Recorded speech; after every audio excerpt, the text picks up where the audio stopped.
Merci pour votre présence, chers amis, à cette réunion du collectif Nouvelle Écologie. Ce forum consacré au thème des métropoles, et en particulier, c'est le titre de la conférence, les métropoles contre la France, une conférence pour laquelle nous avons invité notre secrétaire général, Éric Richard-Mose, qui était déjà venu l'an dernier. Nous analyserons aujourd'hui un phénomène, la métropolisation, dont vous avez, je pense, tous entendu parler, même si ce n'est pas en réalité un phénomène très présent dans le débat public. Il n'est pas très présent, même si, en fait, bonjour. Bonjour tout le monde.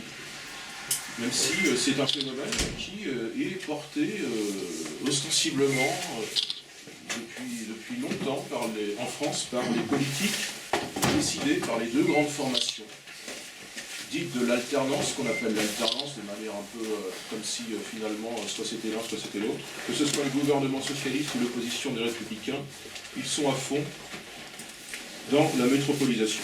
Et cette analyse de la métropolisation aboutira, on préfère vous l'annoncer d'emblée, même si on n'en fera pas une analyse manichéenne en disant que c'est le mal, que nous on serait le bien, enfin on essaiera de nuancer, mais quand même, au bout de notre analyse, vous verrez qu'il y aura les motifs d'une opposition. On est plutôt opposé à cette forme d'aménagement territorial qui se décide, et nous proposons finalement les bases d'un contre-modèle, soucieux d'un autre développement territorial qui soit plus équilibré partout en France. Et puis, finalement, depuis ce vœu d'un meilleur équilibre de nos territoires, si on pouvait le mettre en place, pourrait jaillir une multitude de possibles. Plutôt un vocabulaire de gauche, possible, mais pourquoi ne pas l'emprunter si nous fixons les conditions en 2017 avec la victoire de notre candidate Marine Le Pen. Eh bien, si Marine Le Pen gagne, ces choses-là ne se feront pas en quelques jours, hein, c'est l'affaire d'une génération d'hommes, mais au milieu du siècle, nous pourrons peut-être avoir un territoire plus équilibré, où une minorité de métropoles ne capitaliserait pas la majorité des ressources. On parle de ressources infrastructurelles, qu'on parle de ressources économiques, qu'on parle de ressources culturelles, sans parler des fonctions de commandement, parce que maintenant ces métropoles, en plus, elles s'arrogent des pouvoirs, certains pouvoirs contre l'État central. Tout cela pourrait être remplacé par un maillage plus homogène de villes moyennes, sans cette fracture actuelle entre ce qui est l'urbain et le rural. Et puis, vous savez, cette multitude de dégradés assez négatifs dont vous avez sans doute entendu parler, le périurbain, le rurbain, toutes ces zones commerciales interminables, ce qu'on appelle aussi les villes dortoirs, des villes où on ne vit plus, on dort simplement après avoir travaillé. Toutes ces nuances du déclassement social et du recul de la puissance publique, si nous faisons demain un équilibre territorial réel, eh bien, elles disparaîtront. Et puis viendraient les perspectives adjacentes, parce qu'il est évident, par exemple, que ce territoire équilibré, s'il existait, il donnerait de nouveau l'attitude, par exemple, à une véritable continuité des services publics. Que l'on parle d'écoles, que l'on parle de postes, d'hôpitaux, de gendarmerie, etc. Toutes ces choses trouveraient raison d'exister, puisqu'il y aurait des gens pour en avoir besoin, pour en faire l'usage. Et actuellement, ce qui est porté par le PS et l'UMP, l'ancienne UMP, c'est, puisqu'il y a des territoires où il y a de moins en moins de gens, à quoi ça sert de faire des maternités? À quoi ça sert d'avoir des casernes, des gendarmeries, des écoles? Voilà. Nous n'avons pas cette vision parce que nous avons au cœur, dans notre projet, la continuité du service public, la continuité territoriale, l'égalité du service public, d'accès au service public. Et précisons aussi quelques sujets que ne traitera pas ce forum. Parce que nous sommes une association qui s'intéresse à l'écologie, mais la métropolisation n'a pas que des effets sur l'environnement. Elle a des effets mineurs qu'on ne traitera pas, mais qu'en fait je vais résumer en quelques minutes, parce qu'il faut quand même les aborder. Deux effets principaux, qui sont un peu les aspects sociaux et identitaires de la métropolisation. Ce sont ce phénomène d'élitisme social que vous connaissez sans doute, qu'on appelle la gentrification. Et puis, un deuxième phénomène qui n'est pas moins inquiétant, qui n'a pas de nom précis, qui est ce modèle de gouvernance spécifiquement créé par les métropoles. Est-ce qu'on doit parler de démocratie métropolitaine Moi, je veux bien, à condition qu'on mette des guillemets au mot démocratie. Premier de ces phénomènes dont il faut parler rapidement, c'est cette gentrification qui fait que depuis la fin du siècle dernier, eh bien, les catégories populaires, grosso modo, sont chassées par une nouvelle population qui est un mélange un petit peu bizarroïde de professions intellectuelles supérieures, des gens qui peuvent vivre dans des territoires où le niveau de vie et les loyers ont augmenté.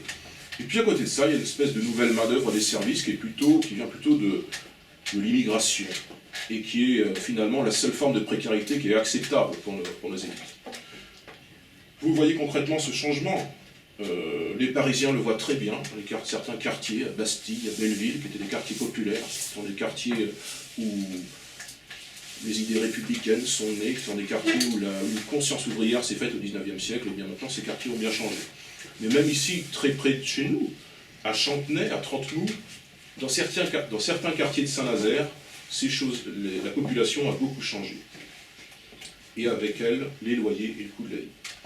Second phénomène, dont on ne traitera pas, c'est là, entre guillemets, la démocratie métropolitaine, qui est finalement l'expansion à l'infini, depuis une quinzaine d'années, au sein des communautés urbaines, des communautés d'agglomération, dans l'ignorance quasi totale, parce que ça n'intéresse personne, d'une manière de gouverner, d'une gouvernance, qui passe par une forme de consensus transpartisan, en cela que la droite et la gauche, finalement, font les mêmes politiques.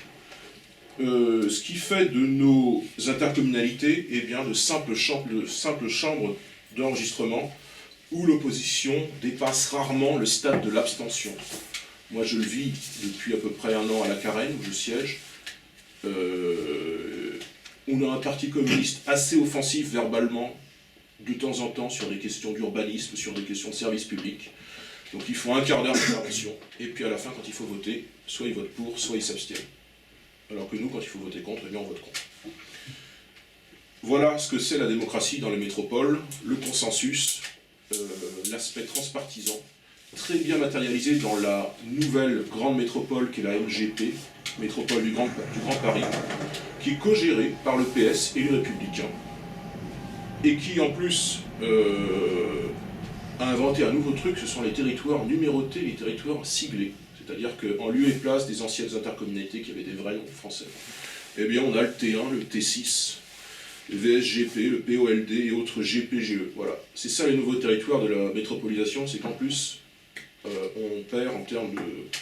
C'est pas très important, ça coûte pas cher, mais perdre en identité, ça fait toujours mal au cœur. Voilà, donc pour évoquer le recul que nous souhaitons de ces nouvelles formes d'organisation territoriale vers finalement un peu plus de France, l'antenne de Loire-Atlantique du collectif Nouvelle Écologie invite aujourd'hui donc son secrétaire général, Charnoz, que nous avions déjà accueilli à Nantes il y a un an, en avril 2015, c'était pour le lancement de l'antenne locale. Il revient désormais avec un bagage complémentaire qui est celui de conseiller régional de ce qu'on appellera, a priori, on ne sait pas trop, les Hauts-de-France. On ne va pas parler aujourd'hui des régions fusionnées, mais il y aurait beaucoup à dire, et ça rejoint d'ailleurs un peu les métropoles. Éric est devenu conseiller régional, et il poursuit son engagement politique en Picardie, à proximité et sous l'influence justement de l'une de ces nouvelles métropoles, la métropole européenne de Lille, ce qu'on appelle la MEL. Je pense qu'elle lui donne une vision particulière de cette question, et je lui laisse la parole. Merci beaucoup Gauthier, merci à tous d'avoir fait le déplacement et de venir aujourd'hui à cette conférence du collectif Nouvelle Écologie de l'antenne de Loire-Atlantique, organisée avec brio par Gauthier Boucher, qui est très actif et qui fournit un travail important et très prolifique pour le collectif Nouvelle Écologie. Et je pense que au nom de tout le collectif, je te félicite et on te remercie pour tout ton engagement depuis la fondation du collectif à laquelle tu as contribué de manière importante. On est là aujourd'hui pour parler des métropoles, effectivement. Effectivement, c'est un phénomène nouveau, ou en tout cas on en parle de plus en plus, mais je pense que beaucoup de Français aujourd'hui savent que ça existe, connaissent là où les métropoles qu'il peut y avoir dans leur région, mais en pratique, on sait qu'ils ont de plus en plus de prérogatives, on sait qu'il y a de plus en plus de pouvoir, on sait que les communes sont de plus en plus dépossédées de leurs prérogatives, de leur budget, de leur pouvoir, de leur marge de manœuvre au profit de ces métropoles. Mais en pratique, aujourd'hui, pour énormément de Français, les métropoles, c'est quoi? C'est assez flou. Que font les métropoles? À quoi elles servent? Qui est-ce qu'elles servent d'ailleurs aussi? Quel est l'objectif et quelle est la vision d'organisation du territoire au niveau national qu'on veut mettre en place? Ça, je pense que beaucoup de Français sont dans le flou le plus total. Ils voient les communes qui ont de moins en moins de prérogatives, ils voient les départements qui n'ont plus assez de budget pour assurer leur mission élémentaire et qui parfois sont à la limite de la cessation de paiement ou à la limite de la banqueroute, toutes choses égales par ailleurs, parce que c'est évidemment pas des entreprises. Et la question générale, c'est qu'est-ce qu'on veut, qu'est-ce qui nous est programmé en termes d'organisation du territoire, d'organisation des services publics, d'organisation des transports, d'organisation de la vie économique pour la France. Alors aujourd'hui, et depuis déjà un certain nombre de dizaines d'années, il y a eu tout un tas de processus qui ont lieu en France, mais qui ont également lieu dans toute l'Union européenne, puisque le projet et la direction dans laquelle on s'avance de plus en plus, et de plus en plus au bord du gouffre pour notamment les classes populaires, est un projet européen poussé et recommandé par la Commission européenne et qui a de multiples objectifs, mais j'en citerai peut-être deux principaux objectifs de cette nouvelle vision des choses.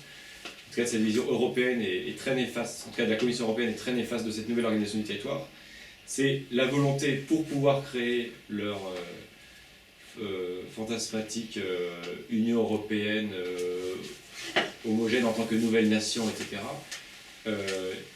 Et en même temps se mettre au service des marchés, des lobbies et des multinationales.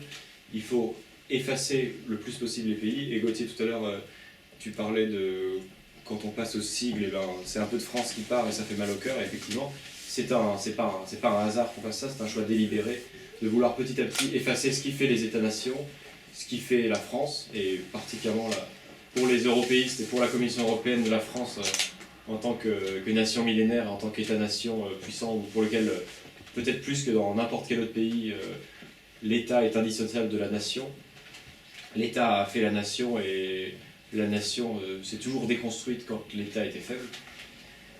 Donc effacer les États-nations et se mettre au service des grands groupes, du projet mondialiste, de la mondialisation débridée, libre-échangiste, et donc de jouer le jeu de la mondialisation sauvage, mais une fois de plus, qui y perd dans cette nouvelle organisation? Les classes populaires et les classes moyennes, puisque les classes moyennes aujourd'hui, notamment à cause de ce facteur de réorganisation territoriale, est de plus en plus paupérisée et de plus en plus dans la direction des classes populaires, c'est-à-dire de plus en plus flou le partage entre les deux. Et également les Français, les patriotes, ceux qui pensent que leur destin est évidemment lié au destin national, ceux qui ont envie que leurs enfants, que leurs petits-enfants restent français, ne soient pas européens, mais restent les héritiers et les prolongateurs de tout ce que les générations brillantes de Français ont pu faire pendant des siècles. On peut être des navigateurs, on peut être des paysans, on peut être des scientifiques, on peut aller mourir dans les tranchées il y a un siècle aujourd'hui, et c'est le centenaire dans la Somme, donc j'ai une pensée toute particulière pour ça. Vouloir effacer tout ça. Et comment est-ce qu'on efface tout ça? Tu parlais des fusions de régions. On veut faire des régions de plus en plus grosses, de plus en plus impersonnelles, déracinées. Donc, si on prend l'exemple de région Hauts-de-France, en plus de faire marrer tout le monde, puisque Hauts-de-France, il n'y a même pas eu de recherche de sigle à l'INPI à la base, parce que c'était pris par la fédération nudiste de Picardie et du Nord-Pas-de-Calais, les nudistes et de Hauts-de-France. Et sinon, c'était une entreprise de pompes funèbres du côté de Cambrai. Donc. Mais bref, Hauts-de-France, ça ne parle à personne, c'est pas ancré, c'est pas la Flandre, l'Artois, la Picardie, ou même pas des départements qui peuvent exister et qui sont l'héritage révolutionnaire. C'est quelque chose de vidé de son sens, qui n'a même pas de sens géographique au final, parce que Hauts-de-France, il y a eu énormément de blagues qui ont pu découler de cette aberration, mais en Picardie, on est dans le sud des Hauts-de-France, donc on est dans le bas des Hauts-de-France, et quelle est l'idée derrière? C'est absolument... c'est ridicule, ça ridiculise l'identité et le passé et l'histoire, et Dieu sait si l'histoire de la Picardie notamment a été riche en rapport avec la France, parce que la Picardie l'une des régions vraiment au cœur de l'histoire de France, au fil des siècles. En voulant effacer petit à petit les communes en transférant les pouvoirs aux métropoles, en voulant effacer les prérogatives et les pouvoirs des départements, qui est quand même un échelon issu de la Révolution et auquel les Français sont globalement très très attachés aux départements. En voulant donc effacer petit à petit ces départements, et en voulant évidemment, et c'est peut-être là où l'urgence est la plus importante, effacer l'État-nation français, effacer la souveraineté nationale et populaire au profit des structures technocratiques bruxelloises, au profit de la Banque centrale de Francfort, en effaçant ce pouvoir, en ayant cette souveraineté à de multiples reprises, et si vous êtes ici aujourd'hui, c'est que vous en êtes déjà convaincu, on veut vider la structure de l'État-nation et vider tous les échelons, jusqu'à l'échelon le plus local, les échelons qui ont fait la France et qui sont la France, au profit d'autres structures qui font complètement fi de ce qu'est la France et qui s'organisent de plus en plus exactement de la même manière en France, qui veulent l'organiser en Allemagne, qui veulent l'organiser aux Pays-Bas ou je ne sais où, pour toujours cette volonté d'homogénéisation. Alors que, typiquement, on parle des communes, l'histoire des communes en France est extrêmement différente de celle qu'il peut y avoir en Allemagne ou dans d'autres pays. Aujourd'hui, avant c'était 37 000, maintenant on est plutôt proche des 36 000, puisque tous les ans, je ne sais plus combien c'est, ça se compte en centaines, c'est peut-être 600 communes qui ont été rayées de la carte cette année. En tout cas, ça se compte en centaines tous les ans, il faut en être conscient. On a encore dans la tête que 37-36 000 communes. Si ça continue comme ça, dans 10 ans, on n'en sera peut-être plus qu'à 30 000 ou qu'à 25 000. Vouloir regrouper toutes ces communes artificiellement, sans réellement demander l'avis aux gens, puisque vouloir faire ces fusions de communes avec à la clé avec comme carotte un peu plus de subsides, mais comme bâton la baisse absolument catastrophique et complètement destructrice des dotations de l'État aux différentes communes pour pouvoir les forcer par ce chantage à fusionner, pose un vrai problème. Aujourd'hui, on a un maillage d'énormément de communes avec des milliers, des dizaines de milliers de conseillers municipaux, et ça c'est une vraie chance. C'est des personnes il y en a d'ailleurs dans cette salle et je les salue. Les conseillers municipaux, y compris dans les plus petites communes, j'habite dans la Somme, la moitié des habitants là où j'habite dans des communes de moins de 300 habitants. Et c'est des communes avec des conseillers municipaux qui sont payés quasiment rien, c'est du bénévolat, ils ne font pas ça pour l'argent. Qui, en étant quasiment pas payés, sont là pour travailler sur les sujets de la commune, essayer d'œuvrer pour l'intérêt général. Je pense notamment pour les petites et moyennes communes qui sont là pour œuvrer pour l'intérêt général. Et on voudrait, par ces fusions, professionnaliser la fonction publique territoriale qui embauche déjà de manière absolument démesurée par rapport aux besoins. Et en plus, le fait de se faire ces fusions nous prive de main-d'œuvre quasiment gratuite que sont les conseillers municipaux, qui eux sont vraiment intéressés par où va leur commune, quel est l'avenir de leur commune. Et on veut se priver de ça et on veut une fois de plus effacer à l'éponge petit à petit ce qu'a été la France et ce qu'a été l'échelon territorial. Ça c'est pour la partie historique et sur la partie attachement, et je sais que beaucoup d'entre vous et beaucoup de Français de manière générale, frontistes, hommes de droite, hommes de gauche, personnes sans opinion politique particulière, sont attachés à ça, et petit à petit on détricote.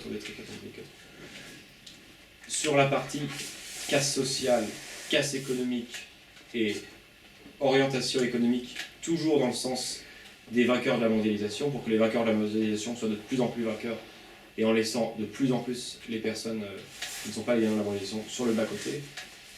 Cette nouvelle réorganisation est absolument catastrophique. Si je prends l'exemple, par exemple, dans la région, je continuerai à l'appeler Picardie dans le Pas-de-Calais, il n'y a pas de souci pour ça, et je ne serai jamais un haut-de-franciste, ou je ne sais pas comment ça va s'appeler. Un alto français.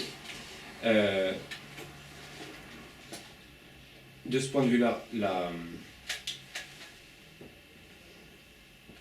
ce dont tu parlais, le fait de transmettre ces prérogatives et avoir des assemblées à part entière pour les métropoles, le fait en plus de donner plus de pouvoir aux régions et de faire ces assemblées-là, pose un vrai problème démocratique qui oublie les classes populaires. À la métropole qu'on a parlé, il y a énormément de métropoles aujourd'hui, c'est le cas à Lille, à Amiens c'est quasiment le cas, de cogestion, de gouvernance, on ne parle plus de gouvernement, on essaye petit à petit de vider toutes les décisions politiques de leur teneur politique justement, en faisant en sorte que ça soit de la cogestion, il y ait peu de transparence sur ça, parce que aujourd'hui, même s'il y a de plus en plus de pouvoir dans les métropoles, les Français s'intéressent à ce qui se passe à leur conseil municipal, beaucoup moins à ce qui se passe dans les métropoles, alors que pourtant il y a de plus en plus de prérogatives qui y sont transmises. Donc, toujours pour aller dans la même direction, une direction toujours plus ultralibérale, une direction toujours plus antisociale, et qui oublie toujours plus les périphéries, et qui essaye, main dans la main avec l'État, l'Union européenne et souvent les régions, et d'ailleurs au détriment des départements, de s'arroger des fonds toujours plus importants, l'argent et les moyens toujours plus regroupés dans les centres, en oubliant toujours les périphéries. Je sais qu'un certain nombre d'entre vous se sont déjà intéressés à Christophe Guilluy, on en parlait tout à l'heure dans le covoiturage.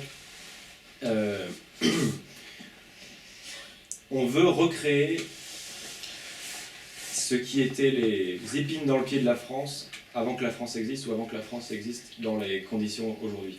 L'histoire de France depuis les Capétiens, même avant d'ailleurs, mais depuis les Capétiens, qui a été poursuivie à la Révolution, c'est quoi? C'est le fait que le roi, le président et l'État de manière générale s'appuient sur la base populaire, s'appuient sur les Français en général,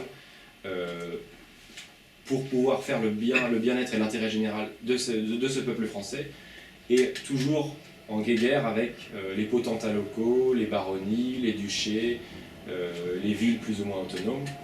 Et là on veut revenir à ça. Pour déconstruire la France, il faut la détricoter par le haut, en donnant les pouvoirs de l'État français à l'Union européenne, et ça se détricote aussi par le bas, en faisant des régions baronnies, en faisant des métropoles baronnies, toujours pour faire en sorte que l'État ait le moins de pouvoir possible, et toujours avec derrière, il ne faut pas oublier ça, les fonds européens et les fonds nationaux dirigés par l'Union européenne qui sont toujours versés, toujours pour encourager ce côté-là, pour encourager ces phénomènes-là. Pour ceux qui sont élus dans diverses assemblées et qui parfois ont à se prononcer sur des subventions, y compris qui viennent de différents fonds européens, FEDER, FEADER, etc. Cet argent, c'est le nôtre. Vous savez très bien qu'on donne à peu près 23 milliards d'euros par an au budget européen en tant que Français, en tant que contribuable français, et on nous en rend, selon les années, 10 milliards ou 11 milliards, en comptant la PAC, en comptant toutes les aides européennes comprises. Et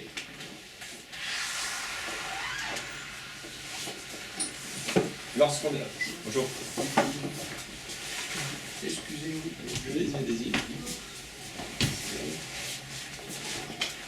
Pour ceux qui sont élus dans un conseil municipal, départemental, c'est pas encore le cas ici, mais ça viendra, régional ou toute autre assemblée, il ne faut pas hésiter à les accepter, ces fonds. Il ne faut pas le considérer comme une tentative de corruption de la part de l'Union européenne, puisque cet argent c'est le nôtre. Donc tout ce qu'on pourra reprendre, c'est Robin des Bois, c'est on vole à Bruxelles la riche qui nous a volé et qui par conséquent a vocation à revenir dans nos poches, revenir pour les Français. Il ne faut jamais perdre ça à l'esprit pour votre action d'élus, de futurs élus, et votre action politique de manière générale.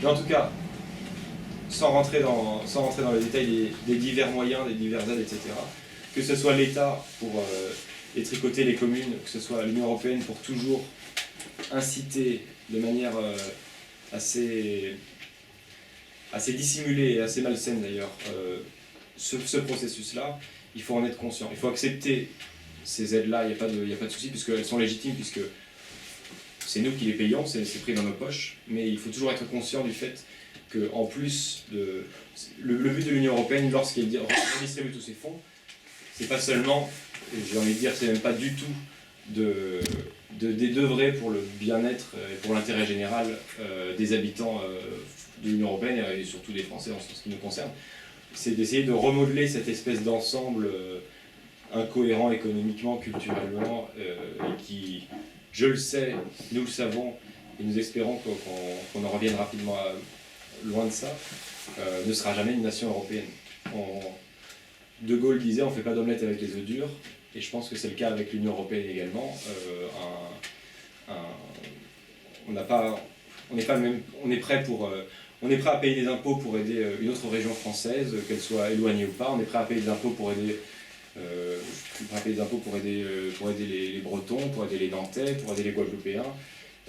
Beaucoup de Français sont prêts à partir au combat potentiellement et à mourir pour les Bretons, pour les Nantais, comme c'est pour les Guadeloupéens. Pour les Baltes, c'est déjà différent. C'est pas une question de, en l'occurrence, je connais des Baltes qui sont très sympathiques, mais nos destins sont différents et il faut en être conscient. Et si on est tous ici, c'est pour reprendre notre destin en main, pour perpétuer la France, pour défendre les Français et pour faire en sorte que cette sublime œuvre millénaire qu'est la France se perpétue. Mais c'est aussi en étant conscient qu'on doit défendre la France, mais également le peuple français. Et défendre le peuple français, ça passe aujourd'hui urgemment par la défense des classes populaires. Aujourd'hui, par exemple, on parle de la région à laquelle je siège, donc Picardie Nord, Pas-de-Calais, Hauts-de-France, s'apprête à voter le budget pour l'année, et notamment un certain nombre de budgets en termes de transport. Et il va y avoir des sommes colossales qui vont être dépensées pour le réseau express Grand Lille qui relie Lille au bassin minier, puisque et ça c'est en étroite collaboration avec la métropole européenne de Lille, pour faire en sorte que les personnes qui viennent de Lens et du bassin minier puissent aller plus rapidement à Lille. Pourquoi pas, ça se discute. Mais quelle est l'idée qu'il y a derrière? Parce qu'on est content de pouvoir venir en transport en commun à Lille et de pouvoir y aller plus rapidement et de pouvoir travailler dans un bassin d'emploi plus actif que celui du bassin minier qui a été, en cette fin de XXe siècle, complètement lessivé par la mondialisation sauvage. Mais l'idée qu'il y a derrière, c'est, et on en revient au principe de métropole, c'est les bassins de vie dynamiques, les bassins économiques dynamiques, les entreprises innovantes et les industries qui ouvrent, quand il y en a qui ouvrent, mais notamment pour les secteurs innovants, sont toujours plus dans le centre, et plus on s'éloigne du centre, plus ces zones ont vocation à être absolument pas autonomes, ont vocation à être absolument pas des lieux en soi, mais des structures satellites qui dépendent de la métropole. Et le problème de tout ça, c'est que au final, on demande, comme le disait Gauthier, on demande à telle commune ou à tel endroit de vouloir être comme seule vocation une ville dortoir où ça fournit un endroit pour dormir à des personnes. Okay. Un autre endroit qui serait un bassin pour un bassin pour tel secteur d'emploi très très dynamique. Et ça a pour conséquence que tout ce qui n'est pas indispensable dans cette périphérie et tout ce qui n'est pas rentable a vocation à être supprimé pour des raisons budgétaires. C'est toujours pour des raisons budgétaires, sans jamais se poser la question de l'égalité. Et on parle Gauthier parle des maternités, Gauthier parle des services publics en général. Leur mentalité est pourquoi mettre des bureaux de poste alors que c'est pas rentable. Il y a aussi, la volonté de détruire le territoire, il vient aussi directement de l'État aujourd'hui. Bien sûr. On voit bien le redécoupage territorial où l'UAIO aurait été conseiller régional, à cause de redécoupage, mais il n'a pas eu. Et puis on voit là maintenant, il y a encore une chose là, avec les HLM, là, c'est forcer les gens à HLM, les maires, l'État pourrait obliger les communes à construire des HLM. On imagine bien qu'avec ça, il va y avoir un doublement des HLM à Beaucaire, par exemple. C'est la volonté de détruire le territoire, là, vient complètement de l'État aujourd'hui. On reviendra sur la plupart des questions ensuite, mais pour répondre à ça, de l'État oui, mais de quel État? Des gouvernants européistes de l'UMP et du PS qui se sont succédés et qui ont toujours été dans le sens de cette nouvelle organisation territoriale dont la loi NOTRe est un symptôme, mais il y aura d'autres étapes de cette fuite en avant qui ne va nulle part. Oui, mais là justement c'est complètement débridé et le territoire n'est plus qu'un outil de pouvoir et puis il n'y a rien d'autre. Hein. C'est pas une identité, c'est pas une humanité, c'est rien d'autre. Tout à fait. Qu'est-ce qu'on fait nous là pour empêcher ça? On peut rien faire, il faut prendre les armes encore une fois. Faut prendre les bulletins de vote. Ouais, mais moi je le fais. Il faut convaincre. Faut être plus nombreux. Il faut être plus nombreux. Mais on est de plus en plus nombreux et Mais là, on arrive, tenez bon. ça va la reine des élections. Si à chaque fois ils redécoupent le territoire, ou ils changent les populations des villages, On en discutera à la fin dans les questions-réponses si ça te dérange pas. Mais l'idée générale, c'est un bureau de poste. Pourquoi avoir un bureau de poste dans votre commune ou à moins de 5 km de chez vous si de toute façon c'est pas une vraie commune, si de toute façon il n'y a pas de vie économique, si de toute façon il n'y a pas d'entreprise. Parce que s'il n'y a pas d'entreprise et si c'est qu'une ville dortoir ou un village dortoir, c'est moins rentable parce qu'effectivement les services publics sont... Une commune où il n'y a plus de services publics, une commune où il n'y a plus de petits commerces, etc., devient de moins en moins attractive, puisque évidemment une entreprise qui veut s'implanter ou un auto-entrepreneur, je ne sais quoi, ou un artisan, a évidemment besoin du bureau de poste à côté, ça fait partie de ce qui est nécessaire. Une entreprise qui veut implanter un site avec un certain nombre d'employés, qui ont des familles, qui ont des enfants, a besoin d'écoles, a besoin de maternité, a besoin d'hôpitaux à peu près à proximité. Et le fait de voir toujours tout concentrer, que ce soit les personnes à haut revenu, que ce soit les services publics, que ce soit les activités culturelles, que ce soit les activités sportives, ça pose toujours ce problème-là de est-ce qu'on veut, pour schématiser, être dans une France avec une dizaine ou une trentaine, selon comment on prend l'échelle, de cercles concentriques où plus on est dedans, plus on est in, plus on a des chances de faire des études, plus on a des chances de s'en sortir, d'avoir un travail, plus on a des chances de mener une vie la plus agréable possible. Et plus on s'éloigne, plus on est largué de la mondialisation. Les enfants qui veulent faire des études ne s'en sortent pas parce que l'université est trop loin, les parents n'ont pas de quoi payer le logement plus tous les frais associés aux études. Ceux qui ont les moyens de ne pas être dans ces zones de plus en plus reléguées vont dans d'autres endroits plus dynamiques et c'est vraiment la guerre de tous contre tous. Tous ceux qui peuvent s'en sortir essayent d'aller dans un meilleur endroit, mais on oublie complètement toute cette friche qui est à plus de 30, 40, 50 km des principaux pôles urbains et des principales métropoles, avec une mentalité et un raisonnement d'efficacité, mais il faut faire attention au mot efficacité économique, on pense que c'est plus rentable de le faire comme ça fait des économies, etc.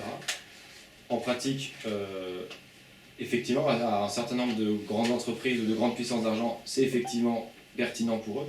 Mais ce qu'on oublie totalement dans cette réorganisation territoriale, c'est de défendre la France, mais surtout de défendre l'intérêt général, et notamment l'intérêt général des classes populaires. Dernière question, oui. ça il y a le phénomène de la tertiarisation. Aujourd'hui, le travail est devenu complètement bidon. Tu fais des études ou pas, c'est pareil. Et puis, de toute façon, aller faire un emploi de tertiaire, qui est non productif et parfaitement inutile, dans 90% des cas. Il y a aussi... Sinon, c'est avec une espèce de fétichisation du travail. C'est un peu l'univers de Big Brother, où tout le monde est dans des open space à faire absolument n'importe quoi, des trucs inutiles. Et on se réunit dans les villes pour faire n'importe quoi. Et après, à côté de ça, il n'y a plus rien qui fait vivre la campagne. C'est le phénomène des chasseurs aussi, c'est diaboliser les chasseurs. Alors qu'ils sont utiles, heureusement. Alors, je suis d'accord avec une partie des choses que tu as dit, mais je te rejoins pas sur le... Enfin, je ne considère pas que une part sensible des employés du tertiaire ne soit pas... Je ne suis pas d'accord avec ça, mais... Bon, bref, ça fait vendre des voitures et habiter loin de son travail, quoi. Attends, pas de m'aider. Bon, non, ça c'est encore autre chose, mais je suis bien... Tu es le premier à utiliser un certain nombre de services, dont certains qui ne sont pas complètement inutiles. Oui, mais ils sont périphériques, c'est pas ce qui fait l'emploi, en fait. C'est assez peu dans l'emploi, toutes ces périphéries. En tout cas, par rapport à... Dans les métropoles, c'est le tertiaire. Le tertiaire complètement inutile. C'est le tertiaire supérieur, c'est pas tout à fait... C'est pas tout le tertiaire. Tu regardes banque, assurance, l'emploi que ça fait à Nantes, pour ça, tout ça, c'est de la paperasse. Si c'était seulement de la paperasse, ils vireraient tout le monde pour gagner encore plus de fric. Non. Bon, après, on en discutera après. Numéro 10, on est passé devant. Bon, en tout cas, j'ai l'impression que là où tu veux en venir, c'est de production palpable, et effectivement, cette désindustrialisation Et a la posé un certain City, nombre de ça problèmes. apporte quoi au monde et aux hommes? La City, à Londres, ça apporte quoi au monde et aux hommes? Rien. La City, c'est au Royaume-Uni, c'est sans doute compatible avec le modèle britannique et le modèle économique anglo-saxon. Ouais, mais c'est ça qui fait rêver la classe comprador. Et c'est vrai que nous ça, la City. nous sommes des Français, on ne s'est pas développé sur ce modèle-là. Ah, c'est ce qu'on fait. On a une vision de l'aménagement territorial, une vision de l'administration, une vision de l'État qui est différente. Après, dire que tout le tertiaire est inutile, ce serait équivalent à dire que toute l'agriculture est inutile, toute l'industrie est inutile. Oui, l'agro-industrie très productiviste, c'est nocif. Oui, ne croire que la seule industrie valable, ce serait l'industrie du luxe, ce serait un peu naïf. Mais on ne peut pas avoir de raisonnement aussi généraux ni sur le tertiaire, ni sur l'agriculture, ni sur l'industrie. Surtout qu'en fait, c'est une vision assez ancienne et qu'il faudrait mieux parler de système productif. Il est certain qu'un système productif essentiellement basé sur la financiarisation, c'est pas forcément ce qui est mieux, ni pour la France en tant que projet civilisationnel, ni pour son peuple. Pour l'agriculture, son utilité elle est évidente pour le tertiaire. Mais faire une critique générale du tertiaire, c'est sans doute un peu réducteur. Oui, mais c'est pour ça qu'on se retrouve à vivre en ville et que tu as toute une génération qui est là à répondre au téléphone, des emplois complètement bidons. On en parlera après, je pense que cette conversation pourrait durer. En tout cas, ce sont des emplois qui sont mal payés. Pour revenir sur le tertiaire et sur quel emploi on veut dans quel territoire. Il y a encore quelques décennies, et c'était le cas pendant très longtemps en France, il y avait du tertiaire ou équivalent tertiaire, parce qu'il y a l'ancêtre du tertiaire à certains endroits, et il y avait surtout du production, ce qu'on appellerait l'industrie au sens très large du terme, dans infiniment de petits pôles, de petits bourgs qui font 2000, 3000, 4000, 5000 habitants, qui pouvaient avoir des usines, avec un réseau de rails qui couvrait l'intégralité du territoire français il y a encore un siècle. Il y a un siècle, on avait 2 fois plus de lignes, de kilomètres de rails en activité qu'aujourd'hui. Il y a un siècle. Et puis ils avaient des activités raccord avec leur terre aussi. Absolument, mais Ou du papier, ou de faire des potes belges. ce que je veux dire, c'est qu'en un siècle, et ça s'est vraiment accéléré à partir des années 80, 70-80, mais surtout 80-90, on passe petit à petit d'une France avec évidemment Paris, évidemment des gros pôles urbains, ça c'est logique et ça va de soi et ça c'est mécanique à partir du moment où il y a un certain nombre d'habitants, à partir du moment où il y a un certain nombre d'entreprises, mais indépendamment de disparités, de pauvreté qui ont toujours existé, il y avait quand même une vraie organisation du territoire qui faisait en sorte, et notamment pour ce qui est de l'industrie avec un réseau de rails qui était beaucoup plus utilisé qu'aujourd'hui, des sites de production partout en France, partout. J'habite dans la Somme, j'habite dans le Santerre, dans l'est très rural de la Picardie et du département de la Somme. Il y a une ville de 6500 habitants qui s'appelle Montdidier. On ne compte plus, et c'est le cas partout en France, on ne compte plus les gares qui ont fermé, mais surtout on ne compte plus toutes les usines qui ont fermé. Et on peut d'ailleurs faire l'histoire du canton en regardant, tiens, ça c'est l'usine d'El7 Valise qui a fermé il y a 10 ans, tiens, ça c'est l'usine ceci qui a fermé. Et à force de vouloir reléguer ces périphéries aux activités simplement agricoles ou bien d'habitants qui sont toujours de plus en plus écartés des centres-villes parce que les centres-villes ne sont plus accessibles par le processus notamment de gentrification dont parle Gauthier, ou de banlieues ou de périphéries immédiates avec des quartiers qui sont pas sécuritaires ou qui sont pas dont le sentiment de sécurité n'est pas là, où il y a des agressions, etc.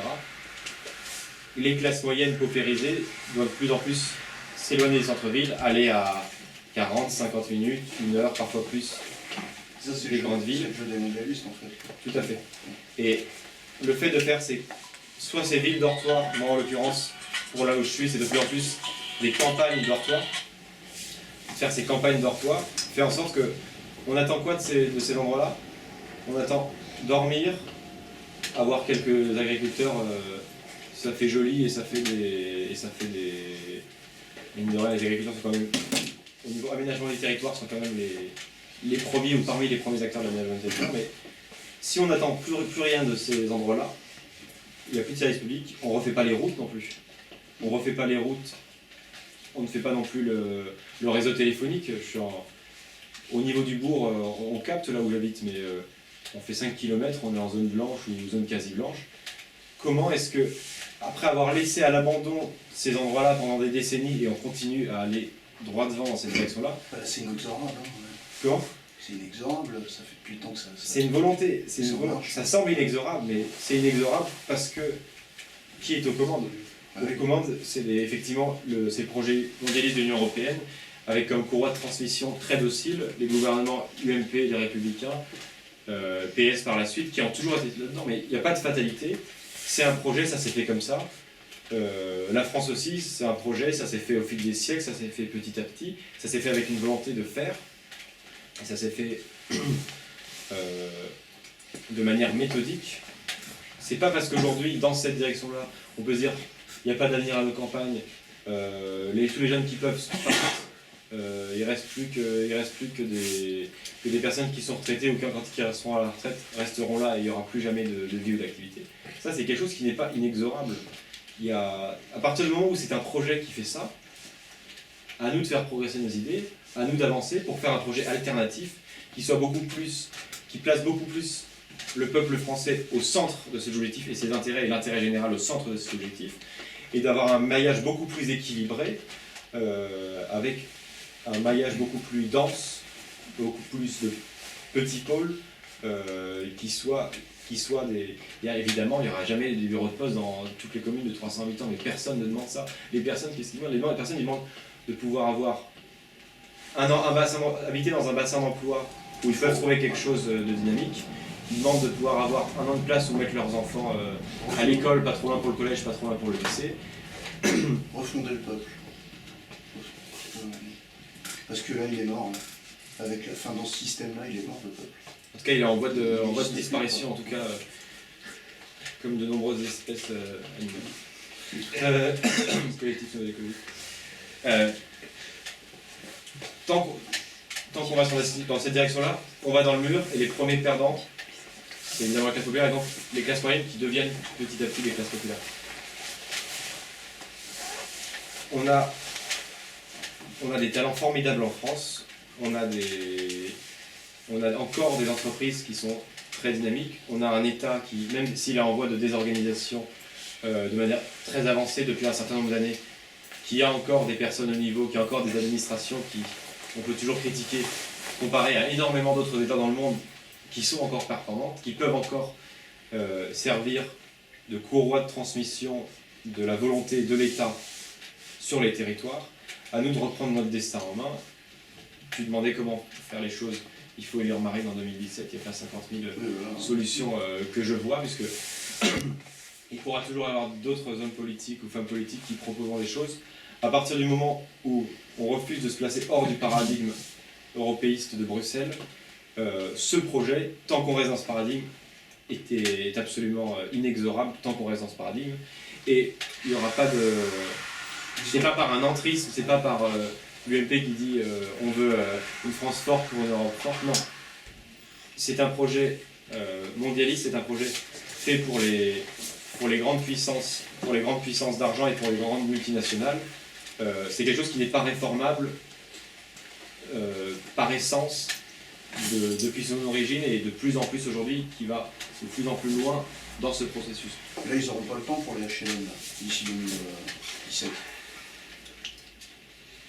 Pour Beaucaire, tu vois? Ouais, de genre de réquisitionner tous les HLM, donc on sort de nouveau, machin, puis essayer de changer les populations. Qu'est-ce qu'ils vont nous faire là, comme truc au niveau territorial? Ils l'ont fait pour les régionales, mais là pour la présidentielle, ils vont pouvoir faire quoi là?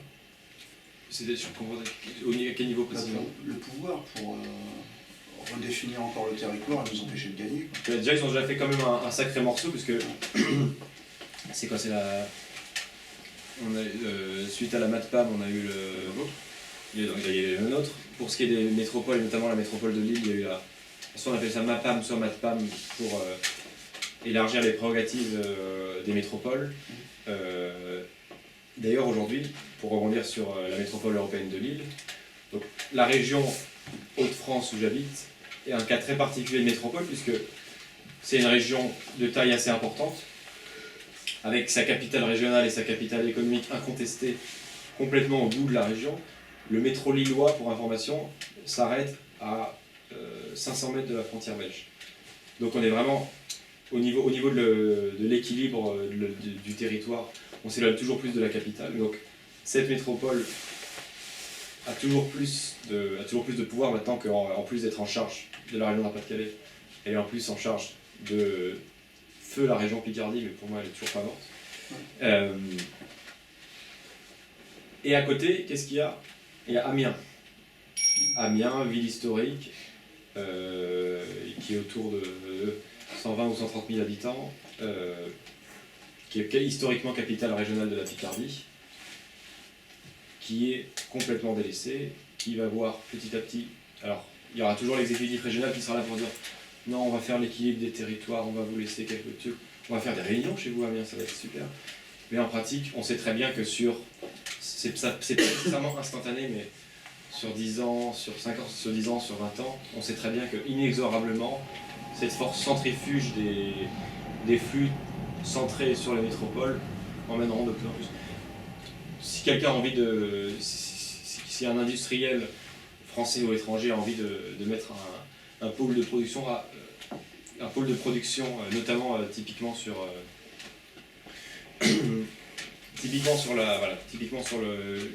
l'automobile par exemple. La Somme, historiquement, le département de la Somme où est Amiens, avait une vraie spécialisation sur la sous-traitance automobile. On a parlé récemment pas mal de Goodyear Amiens, mais c'est pas les seuls. Aujourd'hui, de plus en plus, typiquement pour ce genre de secteur industriel, cette réforme territoriale et cette métropolisation associée à la fusion des régions va toujours faire en sorte que cette force centrifuge les attire de plus en plus. Et même s'il s'agira de faire plus de kilomètres de la production finale jusqu'au consommateur, ils s'y retrouvent puisque forcément, plus les choses sont concentrées, plus ils économisent, plus c'est efficace pour eux. Et donc, effectivement, au niveau strictement de production, au niveau strictement de création de valeur pour l'entreprise donnée, effectivement, ils vont peut-être augmenter leur marge plus ou moins sensiblement selon le secteur industriel. En pratique, et c'est à ça qu'on doit penser en tant que patriote, pour l'intérêt général et pour l'organisation du territoire, c'est quelque chose qui est absolument destructeur. Il ne faut pas penser simplement à l'intérêt de certains grands groupes, il faut penser également aux habitants, aux PME, et on en est tous de ça. Et... Ouais, ça, normalement c'est le politique et puis il ne le fera pas. Non, il ne le fait pas. Mais On il le le droit de fera. vote des étrangers peut-être, non? Il le fera. Comment? Le droit de vote des étrangers, alors. C'est pas trop en rapport avec la métropolisation. Non, mais je demande Je pense pas, je pense que c'est trop tard. les coups bas du territoire, là, mais ils ont besoin de rien faire. Les gens qui sont nés en France, qui sont naturalisés d'office avec une carte d'électeur. Vraiment, on pourra en discuter après, mais là, c'est vraiment pas le sujet de C'est pas trop le sujet, mais on va faire aussi toutes les questions à la fin. Donc, là, on a une guerre entre deux métropoles, et si les métropoles sont trop rapprochées, il y en a forcément une gagnante et l'autre qui est vidée de sa substance. Alors, Lille et Paris sont suffisamment éloignés pour que Lille puisse avoir une certaine autonomie.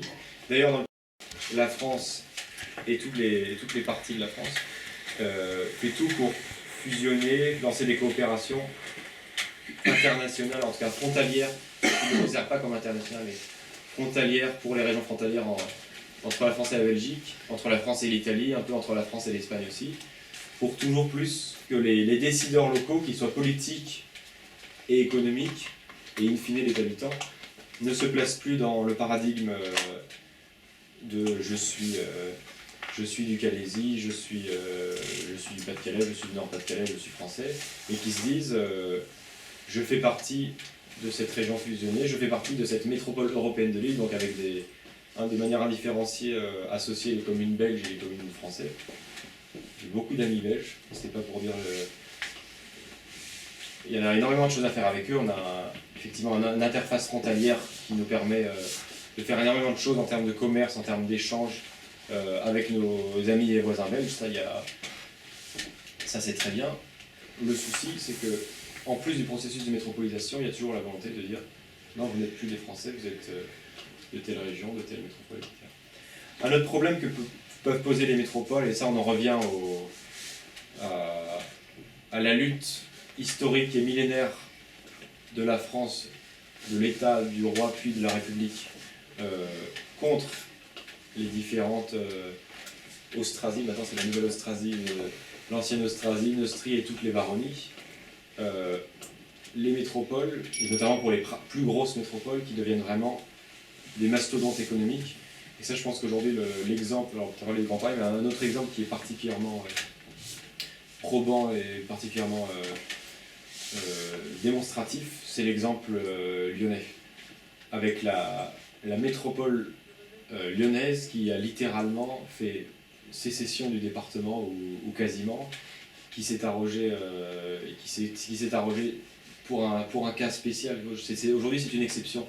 Mais l'idée qu'il y a derrière, pour continuer à détricoter les départements, c'est de faire en sorte que cette exception ne le soit plus et que ça soit et qu'on le mette en place à chaque fois que ça pourra être fait. Alors, ça pourra pas être fait avec, ça pourra peut-être pas être fait à ce point-là avec Amiens, mais ça pourra. Pourquoi est-ce qu'un jour il ne le ferait pas avec Lille? Marseille, c'est déjà bien avancé. Avec Toulouse, avec Nantes, je ne sais pas. Je crois qu'il y a beaucoup à dire sur le mariage plus ou moins bénéfique notamment entre Nantes et Saint-Nazaire. C'est un sujet que tu connais infiniment mieux que toi. À l'international, puisque en Europe et en Union européenne, on a énormément de pays qui sont des pays amis, qui ont des liens économiques, qui ont l'histoire en commun, des liens culturels. Il faut que ça reste international. C'est pas quelque chose, on fait pas partie du même pays et on n'a pas vocation à être eux. Mais à l'international, pour être fort, il faut être uni. Et pour être uni, il faut avoir un chef ou un représentant qui représente l'intégralité des intérêts nationaux. Et l'idée qu'il y a derrière en faisant des métropoles très puissantes, c'est également toujours pareil, de détricoter par le bas le pouvoir national et de faire en sorte que ce ne soit pas la France en général qui négocie avec tel autre pays une fois, mais que ce soit la métropole ou la région qui s'adresse directement à la Commission européenne, qui s'adresse directement à la métropole en face de l'autre côté de la frontière, etc. Avec toujours l'État-nation français qui est vidé de sa substance et qui dans cette direction n'est plus un État-nation. Pourquoi? Parce que pour être un État-nation, il faut qu'il y ait un État, et en affaiblissant à ce point-là l'État tel que ça a été fait, c'est quelque chose qui n'existe plus. Si, pour nuire, Je je suis- suis encore là, non? Je suis tout à fait d'accord avec ce que dit Eric. Ça m'amène d'ailleurs à des réflexions qui sont d'ordre général et puis d'ordre local. Parce que quand Eric dit si demain vous étiez élu local, n'ayez pas honte d'accepter les fonds européens, les fonds structurels, le FSE, ce qu'on appelle le Fonds social européen, dont à mon avis le nom de social est tout à fait abusif, et puis les FEADER. Moi j'étais dans ce cas de figure l'an dernier à la Carène, où on devait effectivement voter pour notre intercommunalité que soit attribuée une certaine somme, je ne sais plus quelle somme, 4 millions d'euros je crois, de fonds européens FEADER. J'ai fait une intervention en disant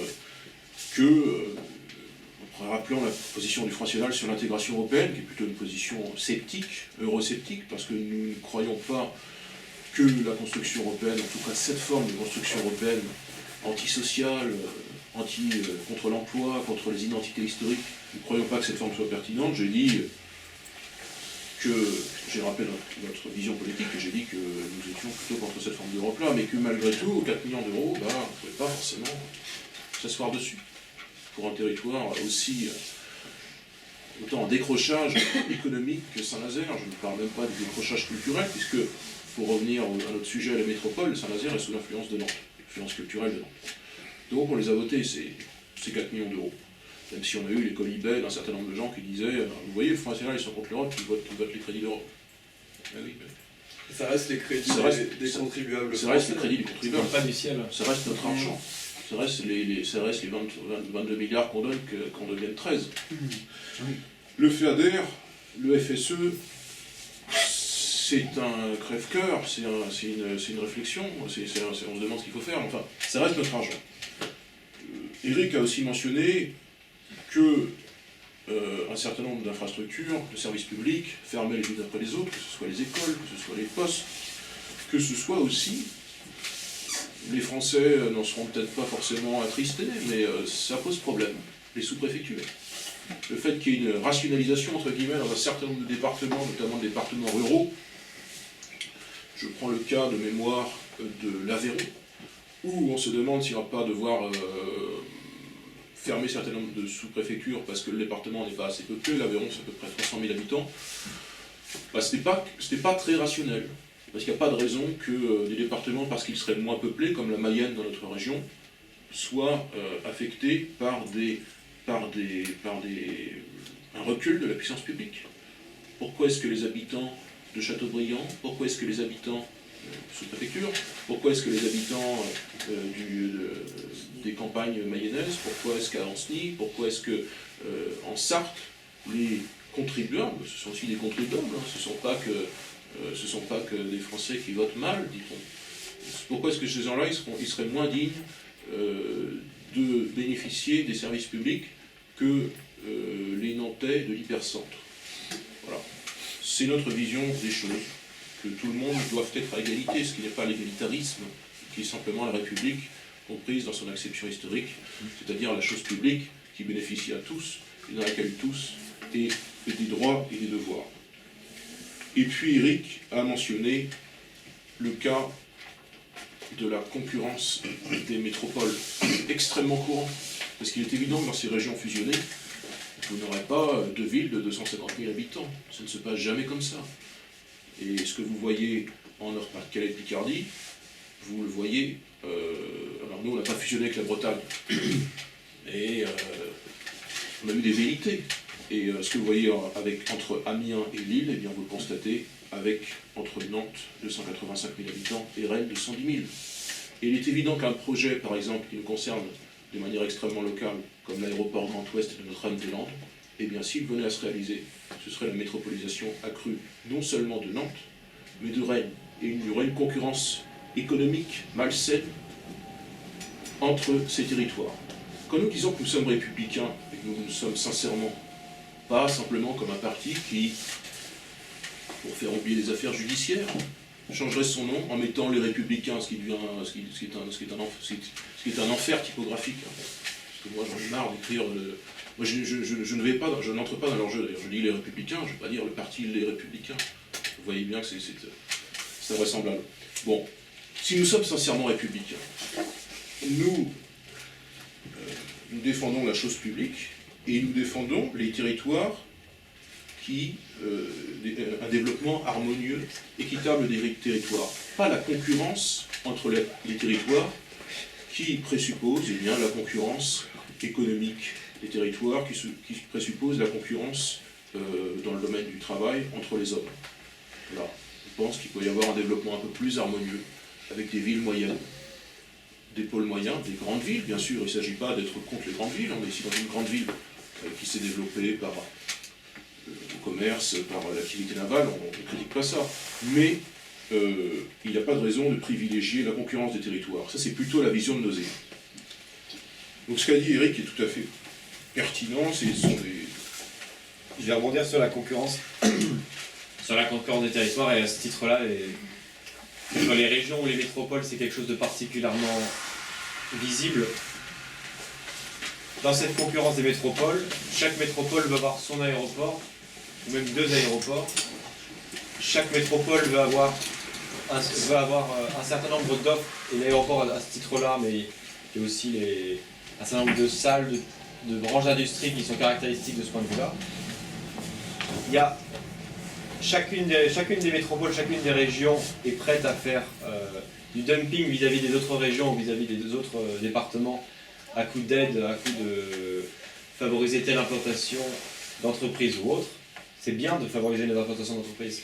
Mais pour les programmes d'ampleur nationale ou macro-régionale, il est indispensable d'avoir un État stratège qui soit là pour dire « Ok, pour bien organiser le territoire de manière harmonieuse, combien est-ce qu'on veut d'aéroports? Est-ce que ça vaut vraiment le coup qui se tire la bourre comme ça avec des projets pharaoniques qui coûtent extrêmement cher aux contribuables et qui seront peut-être pas du tout rentables dans les années à venir avec les hausses des prix du kérosène, puisqu'aujourd'hui l'aéroport Notre-Dame-des-Landes est en projet, et vous avez déjà eu l'occasion d'en parler lors de la dernière conférence du collectif Nouvelle Écologie pendant cette campagne régionale. Aujourd'hui, on a un prix du carburant qui est relativement modéré, en tout cas beaucoup plus modéré que ce qui pourra être dans 10 ans, 20 ans, 30 ans. Le mode de vie du tout le monde, ou énormément de personnes, peut, s'il économise un petit peu, y compris pour les classes populaires, de temps en temps, c'est pas forcément facile, mais en tout cas, une bonne partie de la classe moyenne peut partir à tort et à travers en avion.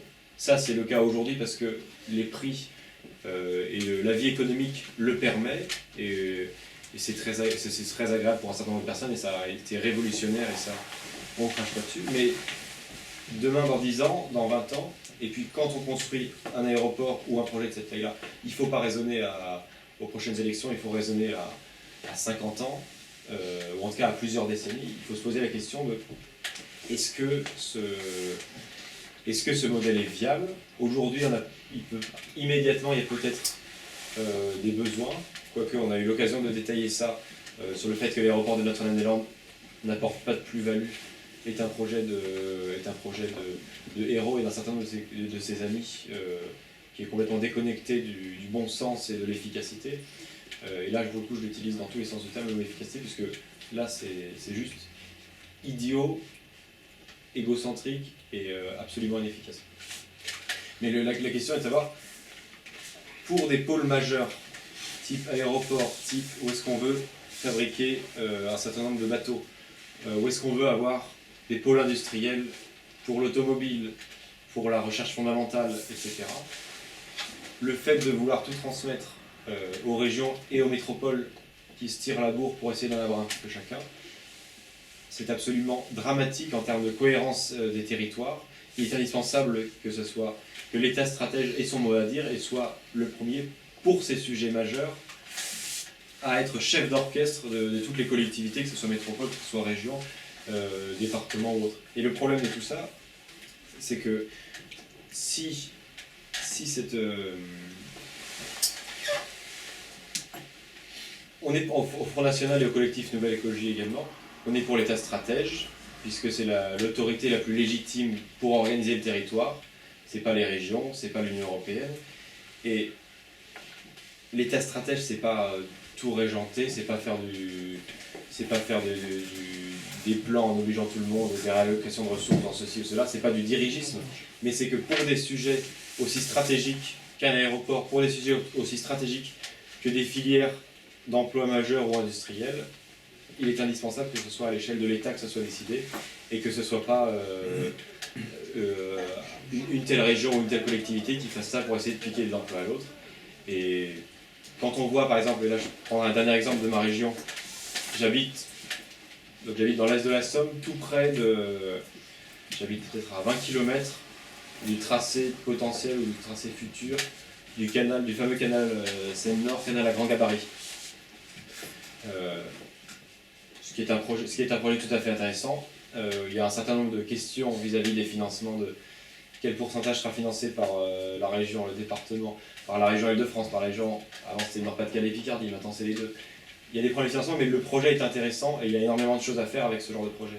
Mais ce qui a posé le plus de problèmes dans l'élaboration de ce projet, c'était pas les financements, ou en tout cas ça a compté, mais une autre chose qui a fait perdre énormément de temps à ce projet qui est pertinent globalement, ça a été de savoir comment est-ce qu'on fait pour désamorcer les Normands et la région Normandie